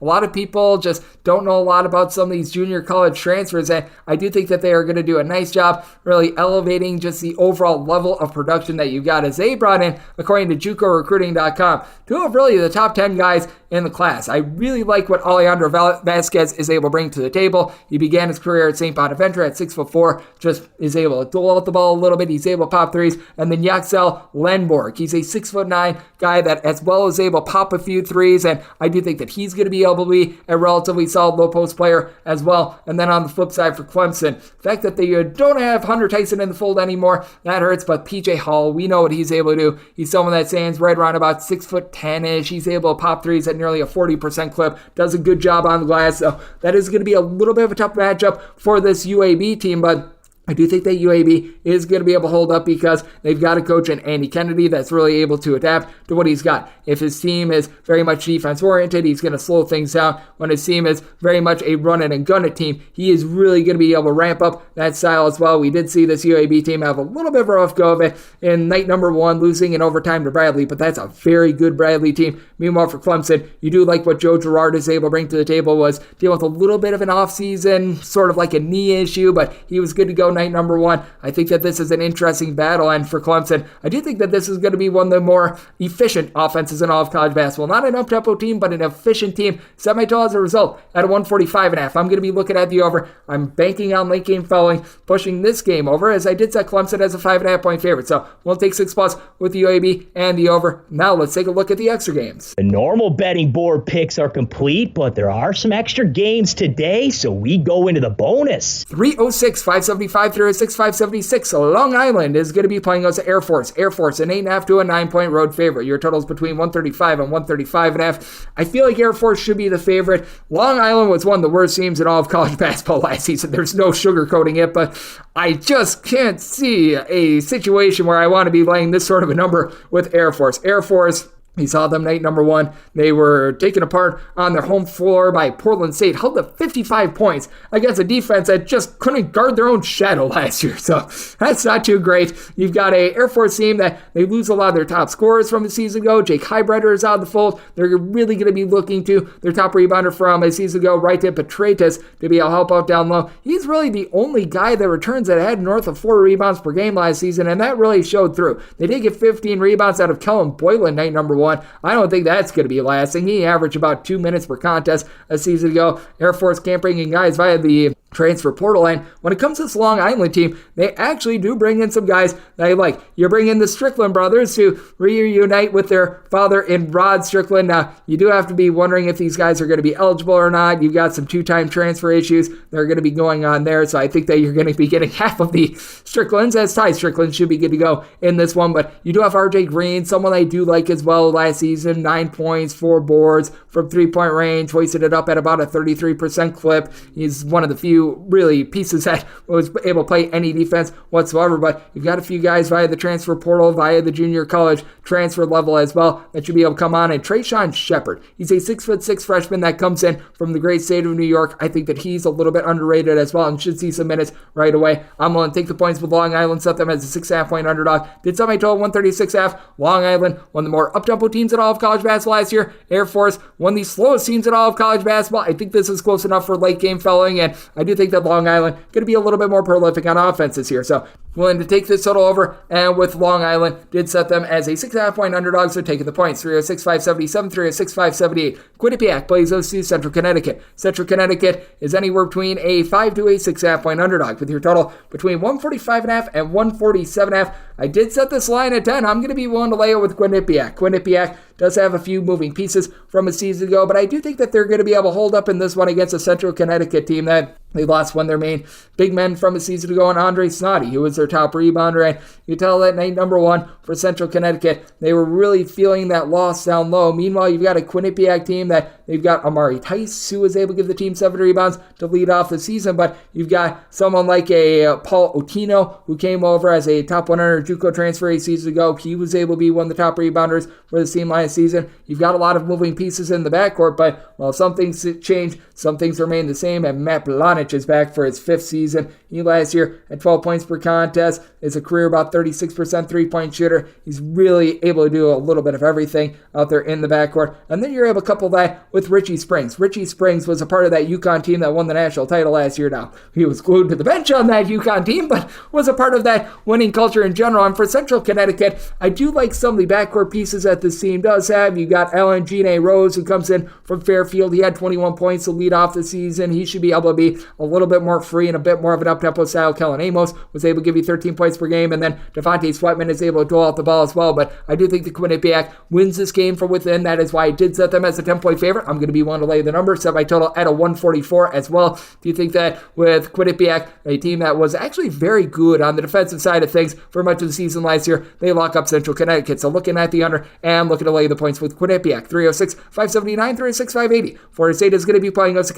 Kennesaw St. We give our own to Lane Kiffin. Go Owls, as they find themselves as 11.5 to 12-point underdogs. Totals between 147.5 and 149.5. With Kennesaw State, I did set them as underdogs of 10.5 points. So being able to get 11.5 to 12, I'm going to be willing to take those points. Now with Kennesaw State, very much a new look team from a season ago. They lose a lot of their top scorers from last year. They lose their coach and Mr. Abdul Rahim, who's now over there at South Florida. But at the same time, with Kennesaw State, they still do have a few pieces that really were able to help them elevate from a season ago. And got a Florida State team that you have to be questioning the defense. It should be much better than it was a season ago. They had so many guys that were out due to injury. In the case of Baba Miller, he was out for half the season due to eligibility concerns and things of that nature. And I do think that having just a full off season for guys like Jalen Gainey and company, that's going to be able to help out. But what are you going to be able to get out of Josh Nickelberry in the backcourt? He comes over from LaSalle. He was able to give the team 11 points, shot 40% from 3, but is he really an ACC level talent with regards to the backcourt? Primo Spears, I'm pretty sure, is ineligible. You've got Jalen Worley, who's never been a tremendous scorer. Darren Green Jr., he's able to put the ball in the basket, but to have a lot of question marks with that team in general. Meanwhile, for Kennesaw State, you still have someone like Desmond Robinson, who was able to be one of the top rebounders for the team a season ago. He's back to full. Tyrell Burden, we saw him be able to do all 4+ assists per contest a season ago. Kennesaw State really didn't hit the transfer portal and bring in a bunch of guys, but they do have really good camaraderie in general. RJ Johnson is a guy that they brought in via just the class of 2023 as a true freshman. It looks like he's going to be playing a big role for the team. Looked very good night number 1, and I do have to question what Florida State is going to be able to do on the defensive side of things. And for Kennesaw State, I do think that they're going to be pretty rock solid with the pieces that remain from last year's NCAA tournament team. So getting 11 or more. Going to be taking a look at the points with Kennesaw St. Did set my total of 144.5 as well. I do think the Kennesaw State going to dial back their style just a little bit under this new coaching regime. So looking at the under and going to be taking the points with Kennesaw State. 306, 581, 306, 582. Dartmouth is going to be playing us at UMass Lowell. Lowell is a favorite of anywhere between 1.5 and 3.5 points. Your total is between 145.5 and 147.5, and this is actually going up to 148 in some spots as well. It is a spot where I'm going to be taking a look at the under with Dartmouth. I do have my question marks as to how they're going to be able to put the ball in the basket. And then when it comes to this UMass Lowell team, I think that they're going to be able to win from within, which is why I did set them as a 5-point favorite. I am going to be willing to lay this number with UMass Lowell. They bring back Abdul Kareem Koulibaly, who is able to log right around 9 rebounds per game a season ago. And for Dartmouth, you just don't have those rebounders on this team. Dusan Neskovic, he does stand right around 6'8". He's able to pop some threes, but he doesn't give you north of 3.5, 4 rebounds per game. Meanwhile, on the flip side, you've got Max Brooks, who is a All-AEC Defensive Player of the Year candidate a few seasons ago. He's able to give you a block or two per contest. You've also got Yindi Akeem, who does a good job of being able to manufacture the offense. He does sometimes turn the ball over a little bit too much, but is able to find guys in space. Last season, was able to log about 10.5 points, nearly 4 assists per contest. Do love what he's able to bring to the table. And then Yuri Covington coming off the ball is a very good 3-point shooter. Dartmouth has a guy like a Ryan Cornish who's able to give you a double-figure amount of points. And then I do think that Jackson Murnau is going to be able to help out a little bit in the backcourt as well. But I think that Dartmouth going to get completely plowed on the glass. UMass Lowell was a brisk tempo team last season, but they were also one of the better defensive teams in college basketball last year. Dartmouth tried to go up tempo last year. It didn't necessarily work. I think that they're going to get back to a little bit more of what worked for them in past years. So I did, as a result, set my total of 141. I'm going to be diving in on the under, and with UMass Lowell, I'm going to be willing to lay up to 4.5 with them. 306, 583, 306, 584. Jacksonville plays us to Xavier. The X-Men are a 16.5 to a 17.5 point favorite with your total between 138 and 139.5, and with Xavier, set them as 17-point favorites. Between 16.5 and 17.5, personally, I would rather take the 17.5 with Jacksonville because Jacksonville, they've got a distinct style. They are one of the slowest teams in all of college basketball. We have seen that ever since the coaching regime change from a few seasons ago, and I do think that for Xavier, this is still a team that is dealing with a lot of moving parts. They really had to go the international route to find a lot of their guys for this season, as they were expecting to have Zach Fremantle out there. Zach Fremantle might not play at all this season, so you really do feel for him. Couple that with Jerome Hunter most likely being out for the season as well. That means that Desmond Claude is going to have to take over the offensive line. Davion McKnight. McKnight, last season while he was over at Western Kentucky, he was able to give you like 5 boards, 4 assists, 15 points per game. Just a nice do-it-all sort of player, but now he has to go up a level. Quincy Oliveri, he was a nice scorer at Rice, but once again, now he's at the Big East level, going up against a Jacksonville team. And I think that they're going to be very stout down low. You bring in Robert McCray V, who has been a well-traveled gentleman, began his career over at Wake Forest a few seasons ago. He had 6'4", is a little bit of a do-it-all sort of player, and I do like what he's going to be able to bring for this Jacksonville team. You're able to couple that with the fact that you've got the Workman in there, Bryce Workman, who last season he was a part-time starter. Really 2 years ago was when he had his heyday with 10.5 points, 6.5 boards per contest. I think that he's going to be able to do a solid job down low for the team. And then Josiah Powell, someone that's able to launch a few threes, is able to give you a steal per contest. Jacksonville scored 113 points in their season opener against a non-D1 team.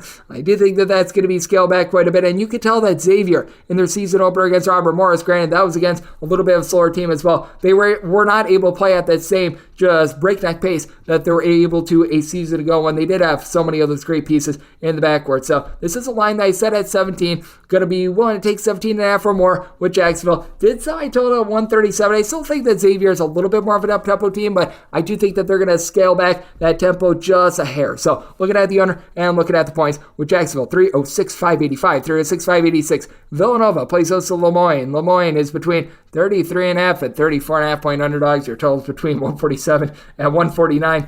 Set this line at 32.5. I think we went a little bit too far. Lemoyne got trucked against Georgetown. Georgetown's a little bit more of an up-tempo team than Villanova, and I do think that plays a little bit of a role here, as Lemoyne in their last 2 games against Division I competition, they have lost both of them by at minimum 34 points, but I think that this is more like when Villanova knocked off American 90-63 to begin the season, and the way that Villanova was able to get to 90 points in that one, they had to really dial it up, shooting north of 50% from the floor. This is always a Villanova team that does a great job of being able to shoot at the free throw line, but I just think you run out of possessions for this game to go over. Villanova just perennially, whether it be Kyle Neptune, whether it be Jay Wright, they do play at one of the slower paces in all of college basketball. Gotta love Eric Dixon playing in tandem with Tyler Burton. Both of these guys had 15 points in that season opener. Burton comes in from Richmond, where he was very much a primary scorer. These two guys play in tandem very well, and now you've got a lot of depth with the team. Even Brandon Housen is a guy that off the bench is able to pop some threes. TJ Bamba, nice scorer that comes over from Washington State, but the real key is Justin Moore. He gives you more on the defensive side of things. You can tell that Villanova's defense was much better when he was on the court rather than off of it. Meanwhile, for Lemoyne, just a little bit of a wreck in general for this team. They were a 500 team at the Division II level. They do bring in someone from the MAC and Keon Cleary. He had 11 points in the team season opener last year at Ball State. Was a little bit of an afterthought, so he's getting a lot of run with this team. Mike DePrisa is someone that was a part of that IUPUI team from a few seasons ago, along with Nate McClure. And I mean, honestly, transfers from IUPUI might be worse than Division II transfers, so that's not too great, though. The one guy that I really do like for this team, Luke Sutherland. He began his career at Siena. He's 6'7". I think that he's actually going to be able to do an okay job on the glass end. I do think Villanova shows a little bit of mercy. I think that this is going to be one of those games where the walk-ons are getting into the game with like 5 minutes remaining. So I did set my line at a 32.5. I think that Lemoyne gets a little bit of mercy, and I do think that this is going to be a dial-back total where Villanova just does a great job making it super slow. They're just going to be very efficient in general and not allow Lemoyne too many shots whatsoever. So set my total sub 135. I went 134.5, diving in on the under. I'm going to be willing to take north of 33 with Lemoyne. 306-587, 306-588. Vanderbilt plays us the USC Upstate. Upstate is an underdog of 14.5 to 15.5 points. Your total is between 145 and 146. With Vanderbilt, I did set them as a favorite of 19.5 points. I do think that they're going to be bouncing back after night number one. I do think that you still have Tyron Lawrence, Lee Dort, and those guys out of the fold, but I just am not bullish on this USC Upstate team whatsoever, and I do think that the gentleman over there in the Vanderbilt locker room got the message after getting completely punked by Presbyterian. Like every single year, we see Vanderbilt with just one of these turd performances where they just can't do anything whatsoever, and I'm sure that there's going to be a lot of people fading Vanderbilt after that night number one performance, but typically this team is able to bounce back after an embarrassment like that and then get back online, as we were talking about with Blake Lovell. And when it comes to USC Upstate, just have to wonder what you're going to be able to get down low out of the team, as you've got Amir Langlis. He began his career at West Virginia last year, was able to log about 4 to 5 rebounds per game, and that's about it. They lose a lot of their top scorers. Jordan Gainey a few years ago was just so good for this offense, being able to put the ball in the basket. Now you've got Trey Bordeaux, who's a solid three-point shooter, had 10 points in the season opener. Justin Bailey a season ago shot in the mid-30s from three-point range. He was about a 10.5 point per game scorer as well, but pretty much everything else is guys that were either very, very sparingly used or just completely new guys in general. Meanwhile, for Vanderbilt, you still have Ezra Magnon. He was a very prolific point guard for the team last season that does a good job being able to dole out the ball. You've got Tausus Kamateros. He comes over from South Dakota. He was a north of 35% three-point shooter. As a 6'8", do-it-all sort of player. And then I do think that Colin Smith is going to have a better night than he did night number one. He only had 3 points. He's someone that is a former top 150 recruit that I think is going to be able to do a good job down low against an Upstate team that really doesn't have a lot of size. So with Vanderbilt, did set them as a hefty 19.5 point favorite. I'm going to be willing to lay the number. Also made my total a 141.5, so we're diving under, and I'm going to be willing to lay it with Vanderbilt. 306-589, 306-590. Kentucky plays us to Texas A&M Commerce. Commerce is a underdog of 26 to 27.5 points. Your total on this game, finding it anywhere between 141.5 and 143. I set Commerce as an underdog of 25 points. This was an opener more around 25 to 25.5. Now that it's getting north of 26, 27, I'm going to be willing to take those points with Commerce. With Kentucky, they just completely outclass them in terms of the actual level of talent, but with Kentucky, they're right now dealing with a bunch of injuries, as you currently have out of the full one of your top freshmen in Aaron Bradshaw. And then Ogana Onyasu is also out of the fold as well. He's one of the few guys that return that played any sort of minutes whatsoever for Kentucky last season. Now, you've got a lot of talent with regards to the team in general. You've got Dillingham, who's just absolutely tremendous. He's a guy with size that's able to hoist up threes. He's able to facilitate a little bit as well. I think that Robert Dillingham, he is a real deal. And then you're going to have the ball in the hands of both Trey Mitchell along with Antonio Reeves a lot. Reeves is really that main scorer that returns from a season ago, is a career north of 35% three-point shooter. And then Trey Mitchell, he's a guy that's 6'9". He's able to pop threes, was very solid over at West Virginia last season, but for Commerce, I actually do like what I've seen a little bit out of James Weathers.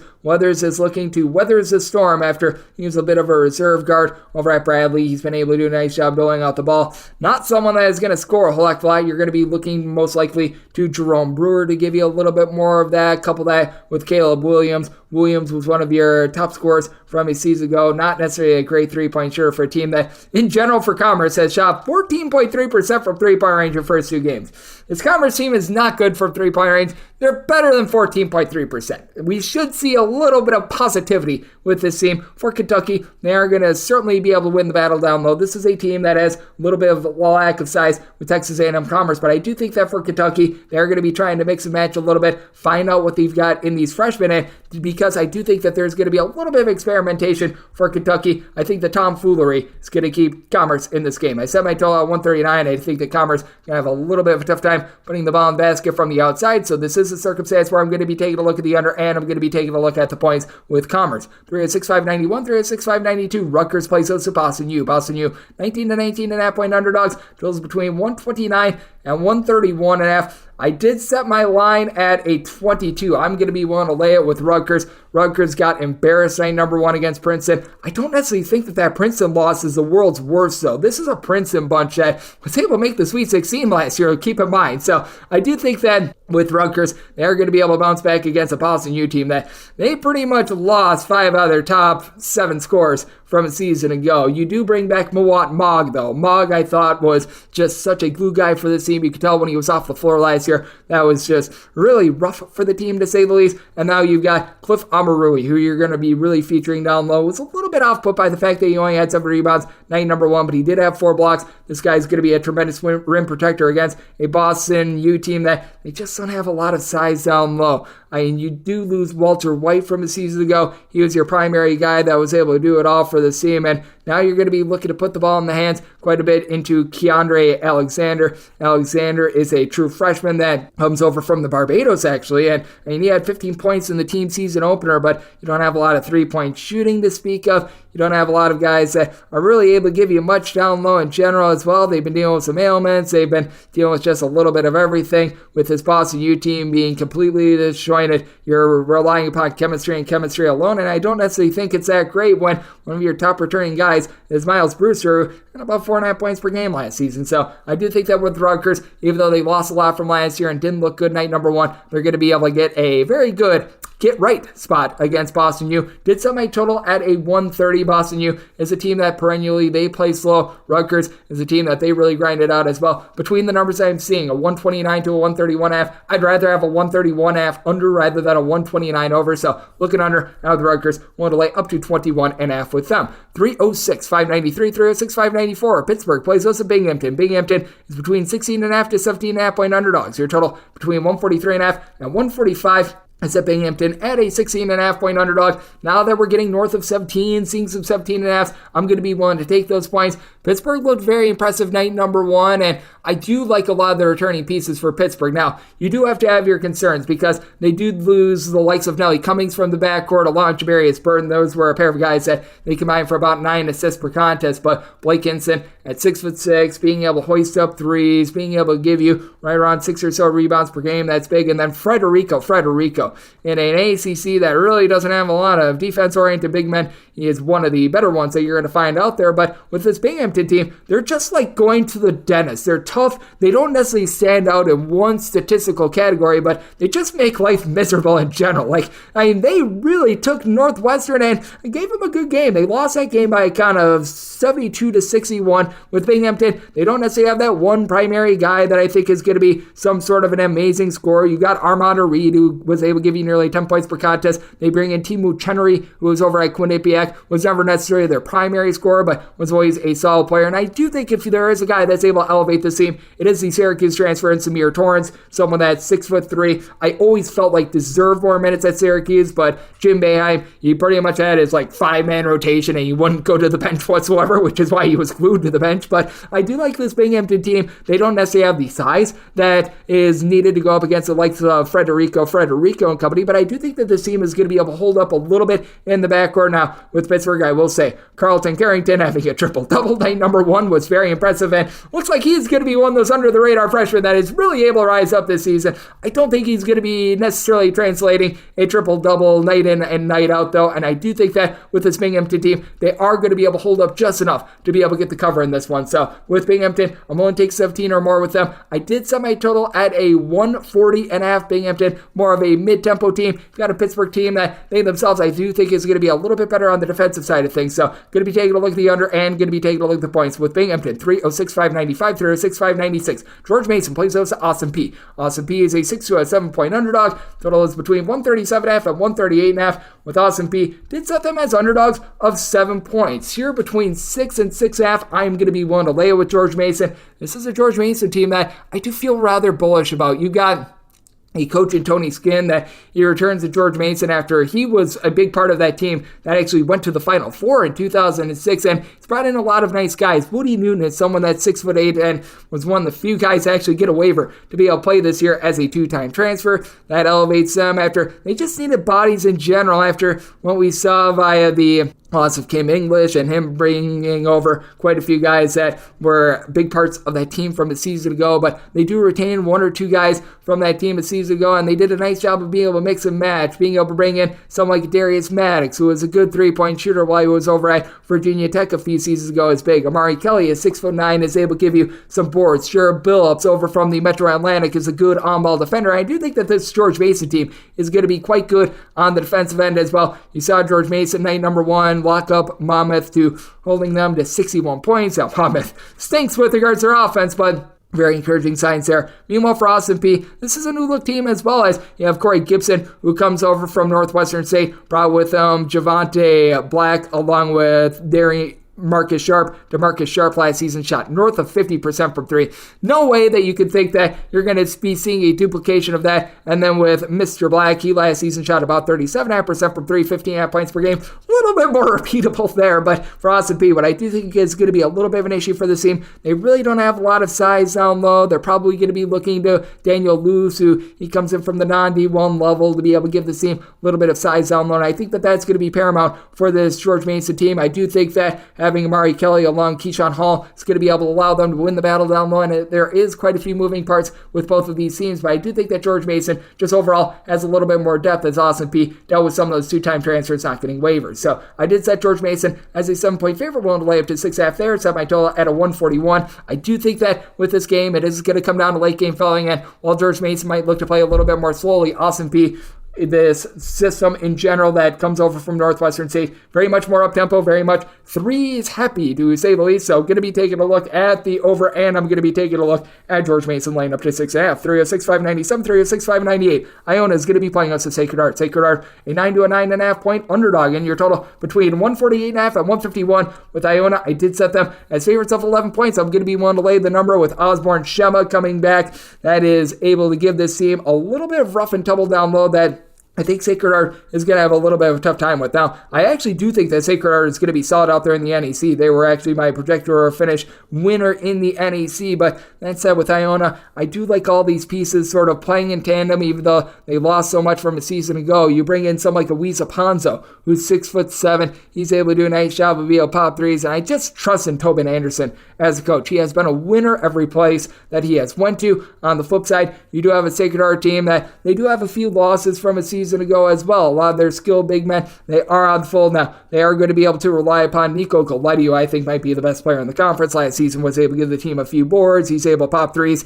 He actually went 4 of 5 from 3-point range to begin the season. I don't think that that's going to be necessarily withstanding, but They brought in Aiden Carpenter, who he was very solid out there in the Metro Atlantic, along with Raheem Suleiman. Suleiman was over from Niagara. Carpenter was playing over at Siena. I think that both of these guys are going to be double-figure scorers, but with this Iona team, I do think that Greg Gordon, who comes up from the non-D1 level, and Joel Brown, who is actually a starter at Cal, that really does elevate the team, and I do think that with Sacred Heart, just a little bit of a different level of competition than what they're used to seeing. Sacred Heart, I think, is going to be a little bit more of a mid-tempo team, but I do think that Iona, even though they are a little bit more of an up-tempo bunch, they're going to be able to do a good job holding up on the defensive side of things as well. So I did set my total at a 145, diving in on the under. And with Iona, did set them as an 11-point favorite, so going to be willing to lay with Iona and taking a look at the under. 306, 599, 306, 600. Marshall is going to be playing against Radford. This is going to be a neutral court game in which Marshall is a 2.5-point favorite. Your total is anywhere between 150 and 151, and I did set Marshall as a favorite of 6 points. I'm going to be willing to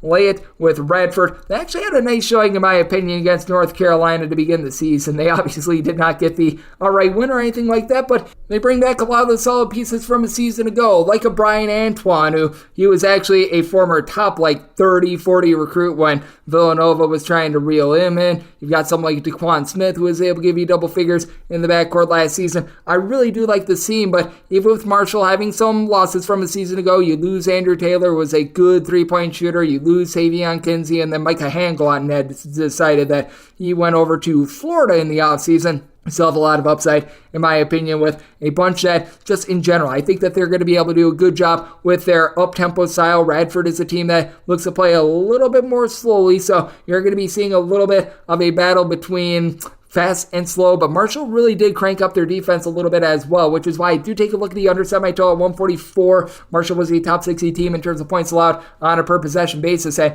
even though they do lose Hanglon, you've got Obiana Onchile Killian, who I still remember last year in non-conference play, saw a little bit of a drop-off from what he did 2 years ago. 4 blocks per contest outside the conference. And then they bring in Keyshawn Voles. Voles was a big part of what Maryland Eastern Shore was able to do a few seasons ago. Solid three-point shooter that's able to generate multiple steals per contest. And Camden Kerfman, a career north of 35% three-point shooter that I think is going to be able to give the team double figures. I think it might be a little bit too much for a Radford team that I like. Justin Archer down low is able to give you 9 rebounds per game, but I do think that depth in general might be a little bit tough for the team, even with bringing in Chandler Turner, who he comes over as a 6'7", a little bit of a combo player from Bowling Green. I think that Marshall gets the job done. As I said, this is a neutral court game being played out there in the state of West Virginia, so a little bit of home court advantage for Marshall as they are based out there in West Virginia. So Marshall as a 6-point favorite, going to be willing to lay the number. Also made my total 144, so diving in on the under as well. 306, 601, 306, 602. Penn State is going to be playing us a Lehigh. Lehigh finds themselves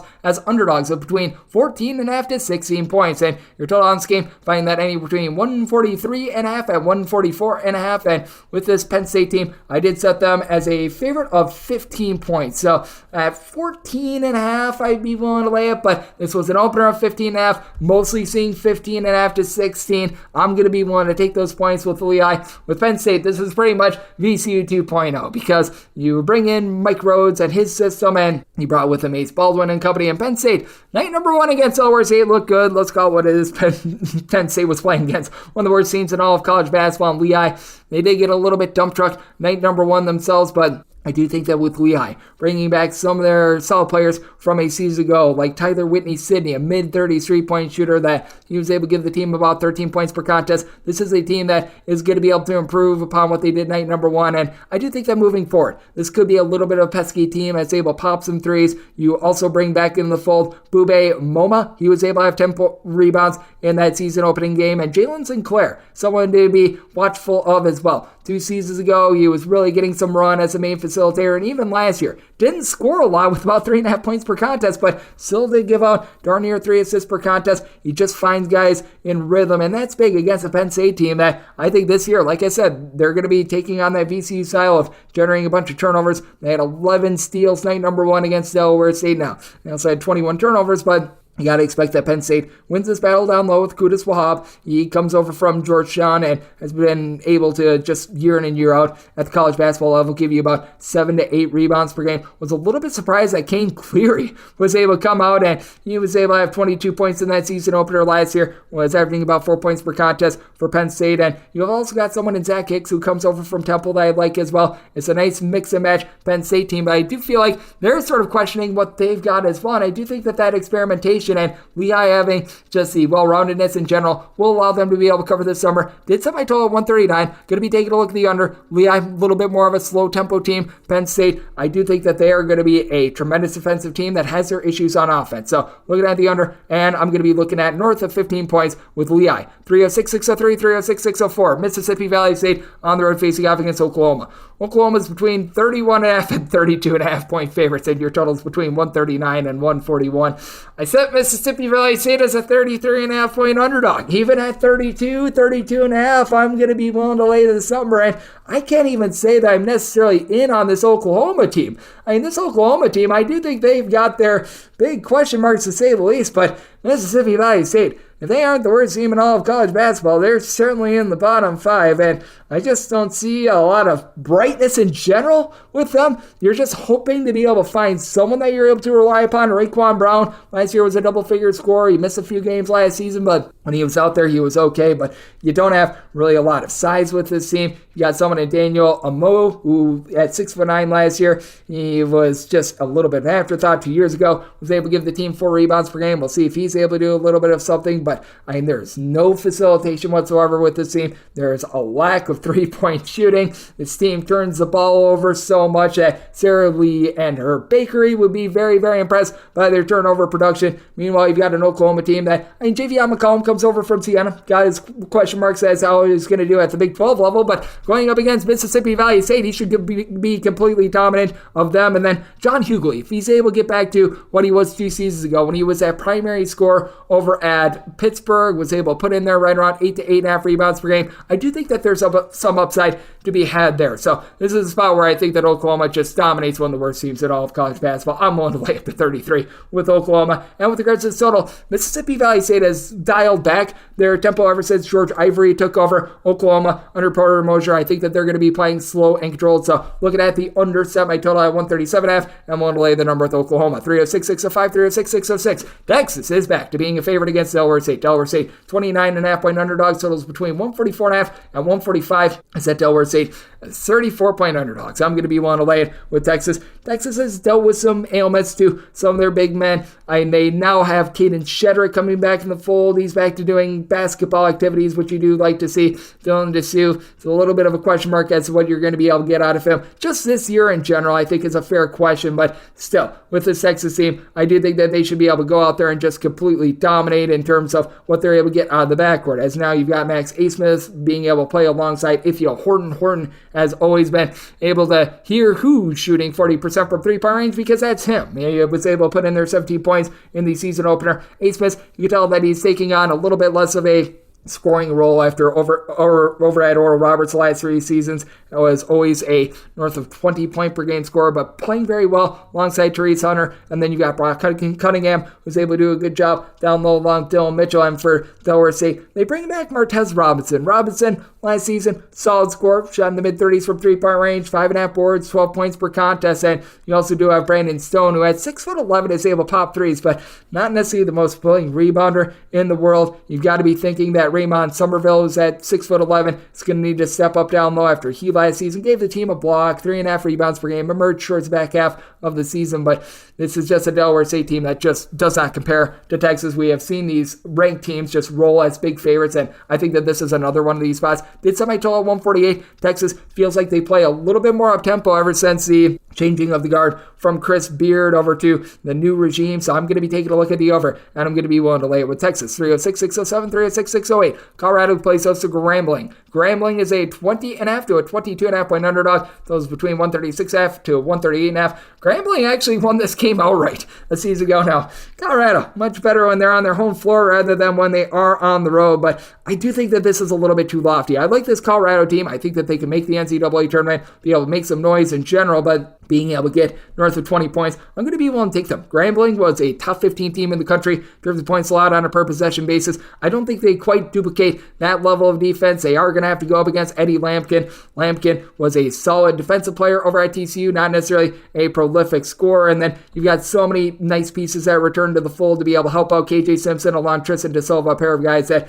average 15.9 points per contest. De Silva at right around 6'9" was able to bury about 40% of his threes last season. Javon Headley is someone that I like, along with Luke O'Brien, who is a good rim protector as well. But Jalen Johnson, I do think, can be a difference maker for the scrambling bunch. Comes over from Alabama A&M, spent a little bit of time at Milwaukee 2 seasons ago at the SWAC level, 16 points, 7.5 boards. Not a guy that's going to go out there and shoot threes, but at 6'8", he is a good replacement to what they lost down low a season ago. And then this guy has just been in the system for so long, and I think that's invaluable to have someone like Trey Michael Morton, who has always been able to give the team right around about 3 assists per contest. His scoring has fluctuated from year to year. It's always been about a low 30s three-point shooter, but him being able to do a good job with his on-ball defending along Jonathan Aku, being able to give the team some depth down low. I do think that Grambling makes this game just a bit gross in general. Grambling is a team that's going to be playing a low-tempo style. They're going to miss their threes, but they're going to do a good job on the defensive side of things. And Colorado, I think, is going to get a win that they need to work for. I set my line at 17.5, so I'm going to be willing to take the points. Also made my total a 135.5, so going to be diving under to go along with the points. 306, 609, 306, 610. You've got Southern Illinois and the Salukis play host to Queens NC. Queens NC is a 7 to a 7.5 point underdog, and your total on this game between 139.5 and 141.5 with Queens. I did set them as an 8 point underdog. I'm going to be willing to take the points. This is a Southern Illinois bunch that they are dealing with a lot of transition with Marcus Domask, who was Mr. Do-It-All for the team a season ago, being now out of the fold, being over at Illinois, so that is going to be hurting the team quite a bit. And for Queens, well, they don't have Gavin Raines out there on the floor quite yet. They do bring back a lot of the pieces that was able to have them very successful in the Atlantic Sun from a season ago. It is a Queens NC team that they look to play a little bit more at tempo, and defense was pretty optional for them last season. Last season, they were outside the top 300 in terms of points allowed on a per possession basis, but a very fearless team that was willing to hoist it up from 3. And with Southern Illinois, this has been one of the slowest teams in all of college basketball over the last few seasons. They're going to be led by Xavier Johnson, began his career at George Mason. He was able to give the team 20 points in game number 1, but you do have to wonder how assertive he's going to be. Last season, in the backcourt, only about 7 points, shot about 42.5% from 3, gave out 3 assists per contest, but I do have my question marks there. This is not necessarily the world's greatest low post team, as you do bring in Clarence Rupert, who was part of that St. Peter's Elite 8 team last season, was pretty pedestrian. Then you have Abibi. He was able to give the team about 4 to 5 rebounds per game a season ago, but for Queens NC, I do think that they're going to be able to do a solid job down low. They bring in someone they like in BJ McLaurin, who was able to give the team double figures last year. AJ McKee shot about 39% for 3, 15.5 points, about 4.5 boards. Doesn't have a lot of size, but is a very willing rebounder. I do think that with Queens having guys that are able to do a nice job of being versatile ball handlers and bringing in Deontay Albury. Albury is a guy that comes over from the non-D1 level, had 8 assists in the season opener. That's going to be able to help Queens hang in there in a battle of tempos. I set my total at 140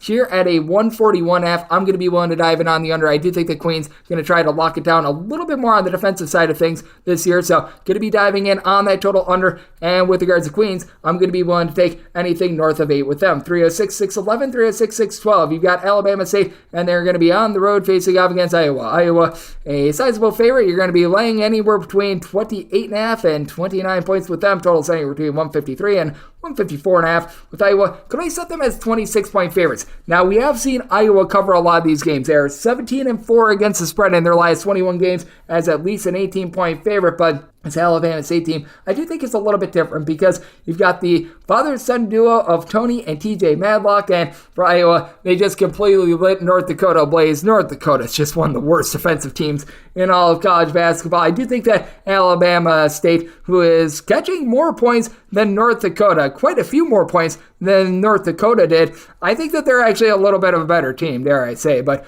for this Alabama State team, what I think is very key for them is to maybe not win the battle on glass, but they do need to be able to do a little bit of something down low. And I do think that they're going to be able to get that to be able to go along in tandem with TJ Madlock, who last year gave the team about 13 points in the neighborhood of about 5 rebounds per game. And then you're able to couple that with someone I do like down low in Eric Coleman. Coleman, last season, he was able to be a relatively solid starter, missed a few games due to injury, but he was able to give the team a little bit of defense with about 5 points, 3.5 or so rebounds per game. And then you're able to couple that with a nice piece in the backcourt and CJ Hines, who comes over from the junior college level. I do think that he's going to be a guy that elevates his team in terms of three-point shooting, as Alabama State was one of the worst overall shooting teams in the country last year. For Iowa, you don't have as much size as a season ago. You bring in Ben Krikke, who was able to do it all over at Valparaiso a season ago. I was at Valparaiso, was able to haul in their 5.5 boards, 17 plus points per contest. And then you got the Samfords, led by Peyton Samford. He, along with Patrick McCaffrey,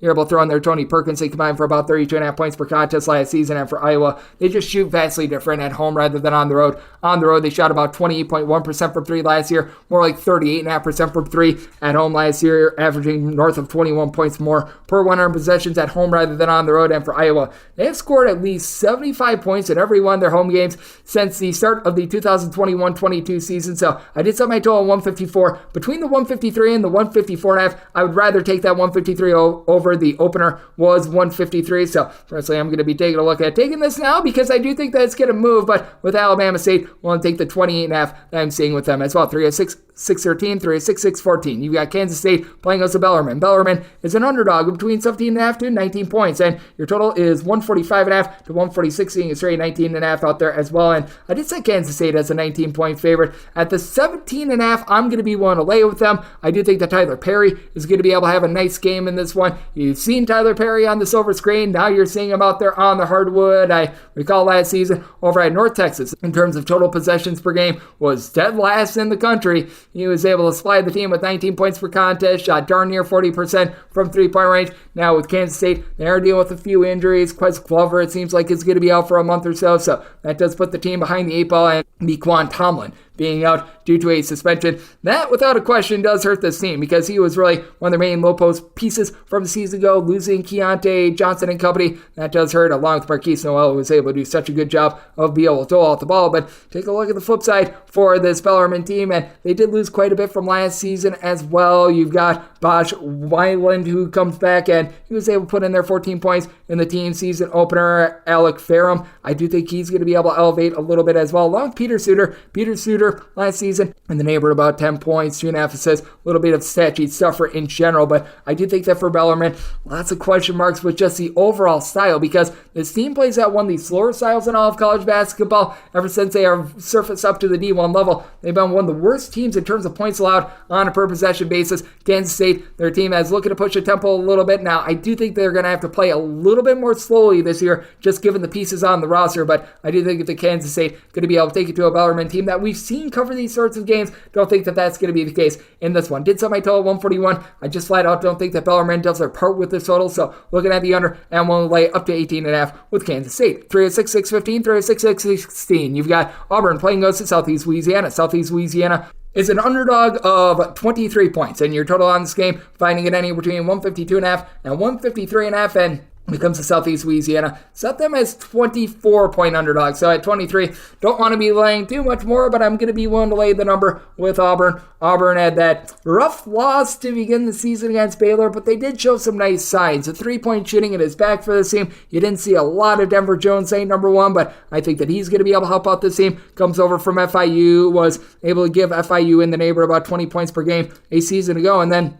for Southeast Louisiana, they actually do bring back quite a few of their pieces from a season ago. I think that this is going to be a solid team out there in the Southland with bringing back Roger McFarland. McFarland last year, double-figure scorer that's able to give you 6+ rebounds per game. And I do think that Brody Roberry, when it comes to conference play, is going to be a nice big man. 6'11", 9 points, right around 6 rebounds per game, but just does not compare to Gianni Broom. That man is cleaning up. Last season, about 2.5 blocks, was able to do a nice job with 8.5 rebounds, 14 points per contest, working on his overall range. You've also got Aiden Holloway, who I think is one of the best freshmen in all of college basketball. Does Auburn make some Brain dead plays, have a little bit of a lack of basketball IQ, yes, but Chad Baker-Mazara, he was a top 10 junior college transfer. He was able to show his might night number one, and I do think that he's going to be a nice contributor for the team. Katie Johnson is someone that returns from a season ago. This is an Auburn team that legitimately can go 10 deep, and for Southeast Louisiana, we saw them get barbecued on the defensive end last season as well. So I did set my total at 152. I think we've gone up a little bit too high just because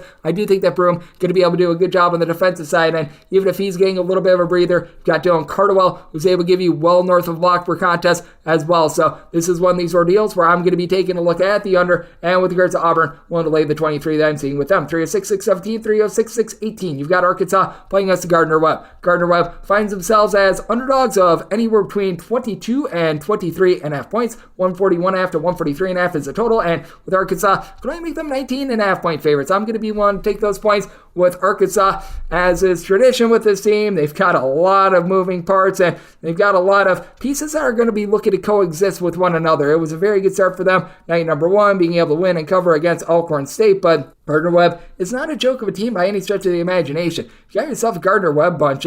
They do bring back a few of their pieces from the low post that was just so good last season, where they were in the top 50 in terms of points allowed on a per possession basis. Now, they do lose a little bit of shot blocking for last season, but you do bring back as well Julian Soromo. Soromo last season was about a 38% three-point shooter, 9 points, pair of assists per contest. Gardner-Webb was a little bit of a wreck when it came to their offense a season ago, but I do think that they're going to be able to step up. Braden Milasio, he comes over and he puts in their 15 points, 11 boards, and really a big debut for him after he last season was just glued to the bench for this Gardner-Webb team. He's really been able to take some nice strides forward, and then you're able to couple that with Daryl Simmons. He comes over as a true freshman from the great state of Michigan, one of the best recruits that Gardner-Webb is really able to bring in. And then for Arkansas, you got K-Leaf Battle. He comes over from Temple. He had 21 points in that season opener. Just have a lot of guards that are going to be demanding the ball. Like Al Ellis was that main ball handler over at Louisville. You've got Tremont Marcoux. He's going to be a little bit more unselfish. He comes over from Houston. I think that he's going to play his role, and that's going to be a very good fit for the team. And then you do have Trevon Brazil. He's someone that at 6'8" is able to pop some threes, has really good versatility. I think that he's going to be a nice little bit of an eraser on the rim as well. But I do think that for Gardner-Webb, a team that really does hold their hat on defense, a team that really does look to be able to win the battle down low, I think that they're going to be able to hold in this game and be able to get a cover in a game that I do think is going to be slowed down a little bit as Arkansas took on a little bit more of a defensive identity last year. Set my total 139.5, diving under with Gardner-Webb. Will take north of 20 with them. 306-619, 306-620. LSU plays us in Nichols. Nichols is a 22.5 to a 23-point underdog. Totals between 147 and 148. Did set Nichols as a 17.5-point underdog. I'm going to be willing to take the points with LSU.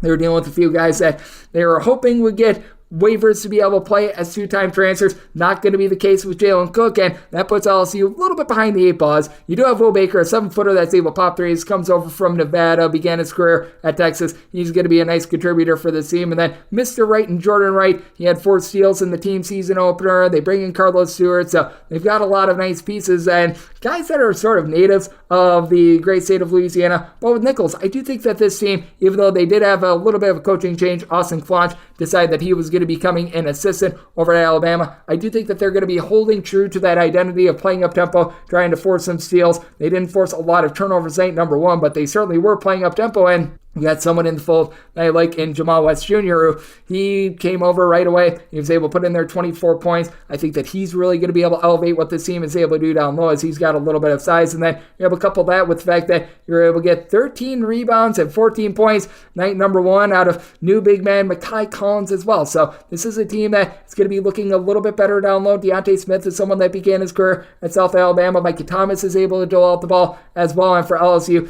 you do have some nice rebounding down low with Derek Fountain and company, but with having out of the full Cook, you do have question marks as to how Trey Hannibal is going to be able to run the offense, and that'll allow Nichols, a team I think is going to be able to generate some turnovers, to hold in this one. I set my line at 17.5, so we'll take north of 20 with Nichols. Did set my total 153.5. I think both of these teams play quite a bit more up tempo, so we're going to have the over and going to be taking a look at the points with Nichols. 306-621, 306-622. Navy plays us to Temple. Temple, we give our Odelaine Kiffin go Owls between 6.5 and 7 point favorites. Your total between 130 and 131.5. I did set Temple as just 2.5-point favorites. I'm going to be willing to take the points. Got a Navy team that, yes, they are brand spanking new, but I do have a lot of faith in the system of Navy. We see it year in and year out. They've got a lot of wholesale changes, and yet they are able to do a very solid job of just being able to find a way. And it's just different every single year. Like 2 years ago, Navy was one of the best teams in the country on defense. Last year, they really hoisted it up from three-point range. You've got Austin Inge, who's been there for quite a while. He figures to be their top scorer after he last season had about 5 to 6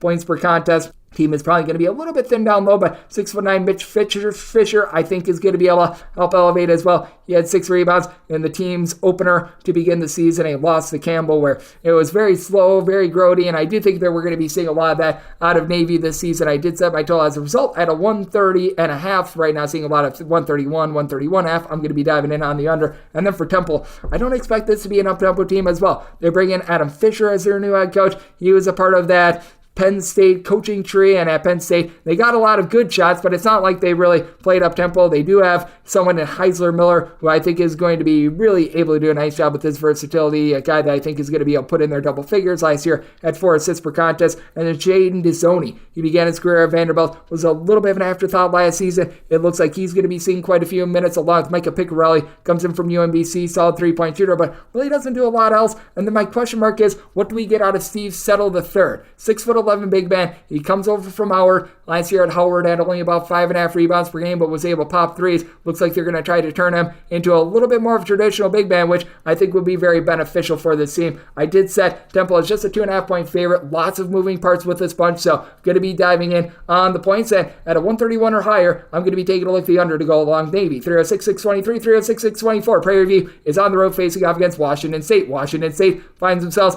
as a favorite of anywhere between 18 to 17.5 points. Your totals between 136 and 137. And with Prairie View, I did set them as underdogs of 15.5 points. Getting 16 or more, going to be willing to take those points with Prairie View. What they do every single year, they do a nice job at generating turnovers. 6 out of the last 7 years, they've been a top 50 team in terms of turnovers forced on a per possession basis on defense, going up against a Washington State team in which they lose pretty much 4 of their top 5 scorers from last season. So not a lot of moving parts with this team. You do bring back Jade Mullins, who was able to give the team right around about 7 points per contest, was able to sink a few threes, so that's very beneficial. But it's not like Washington State brought in a lot of big-time transfers to help out this team. They do bring in Isaac Jones, who was the top scorer at Idaho, but we know that someone needs to get the points over at Idaho, a team that played no defense whatsoever. You've got Andre Yagmoski, who's looked very good to begin the season, but he's been a little bit inconsistent throughout his career. And for this Prairie View team, Charles Smith IV, I think, is really a big-time transfer for them. He came over from SMU along with Old Dominion, was a little bit of an afterthought at those stops, but career about 34% three-point shooter. Doesn't sound like much, but Prairie View, just year in and year out, their biggest issues is being able to shoot the three. They also brought in Javante Hopkins, who is a solid three-point shooter over at Charleston St, and a guy that fits the system very well. Charleston St, they generate a lot of turnovers. He's one of those guys. And then Nick Gonzalez, he's another guy that was a solid three-point shooter over at Montana State. You can tell that Prairie View tried to get a little bit better on the offensive side of things.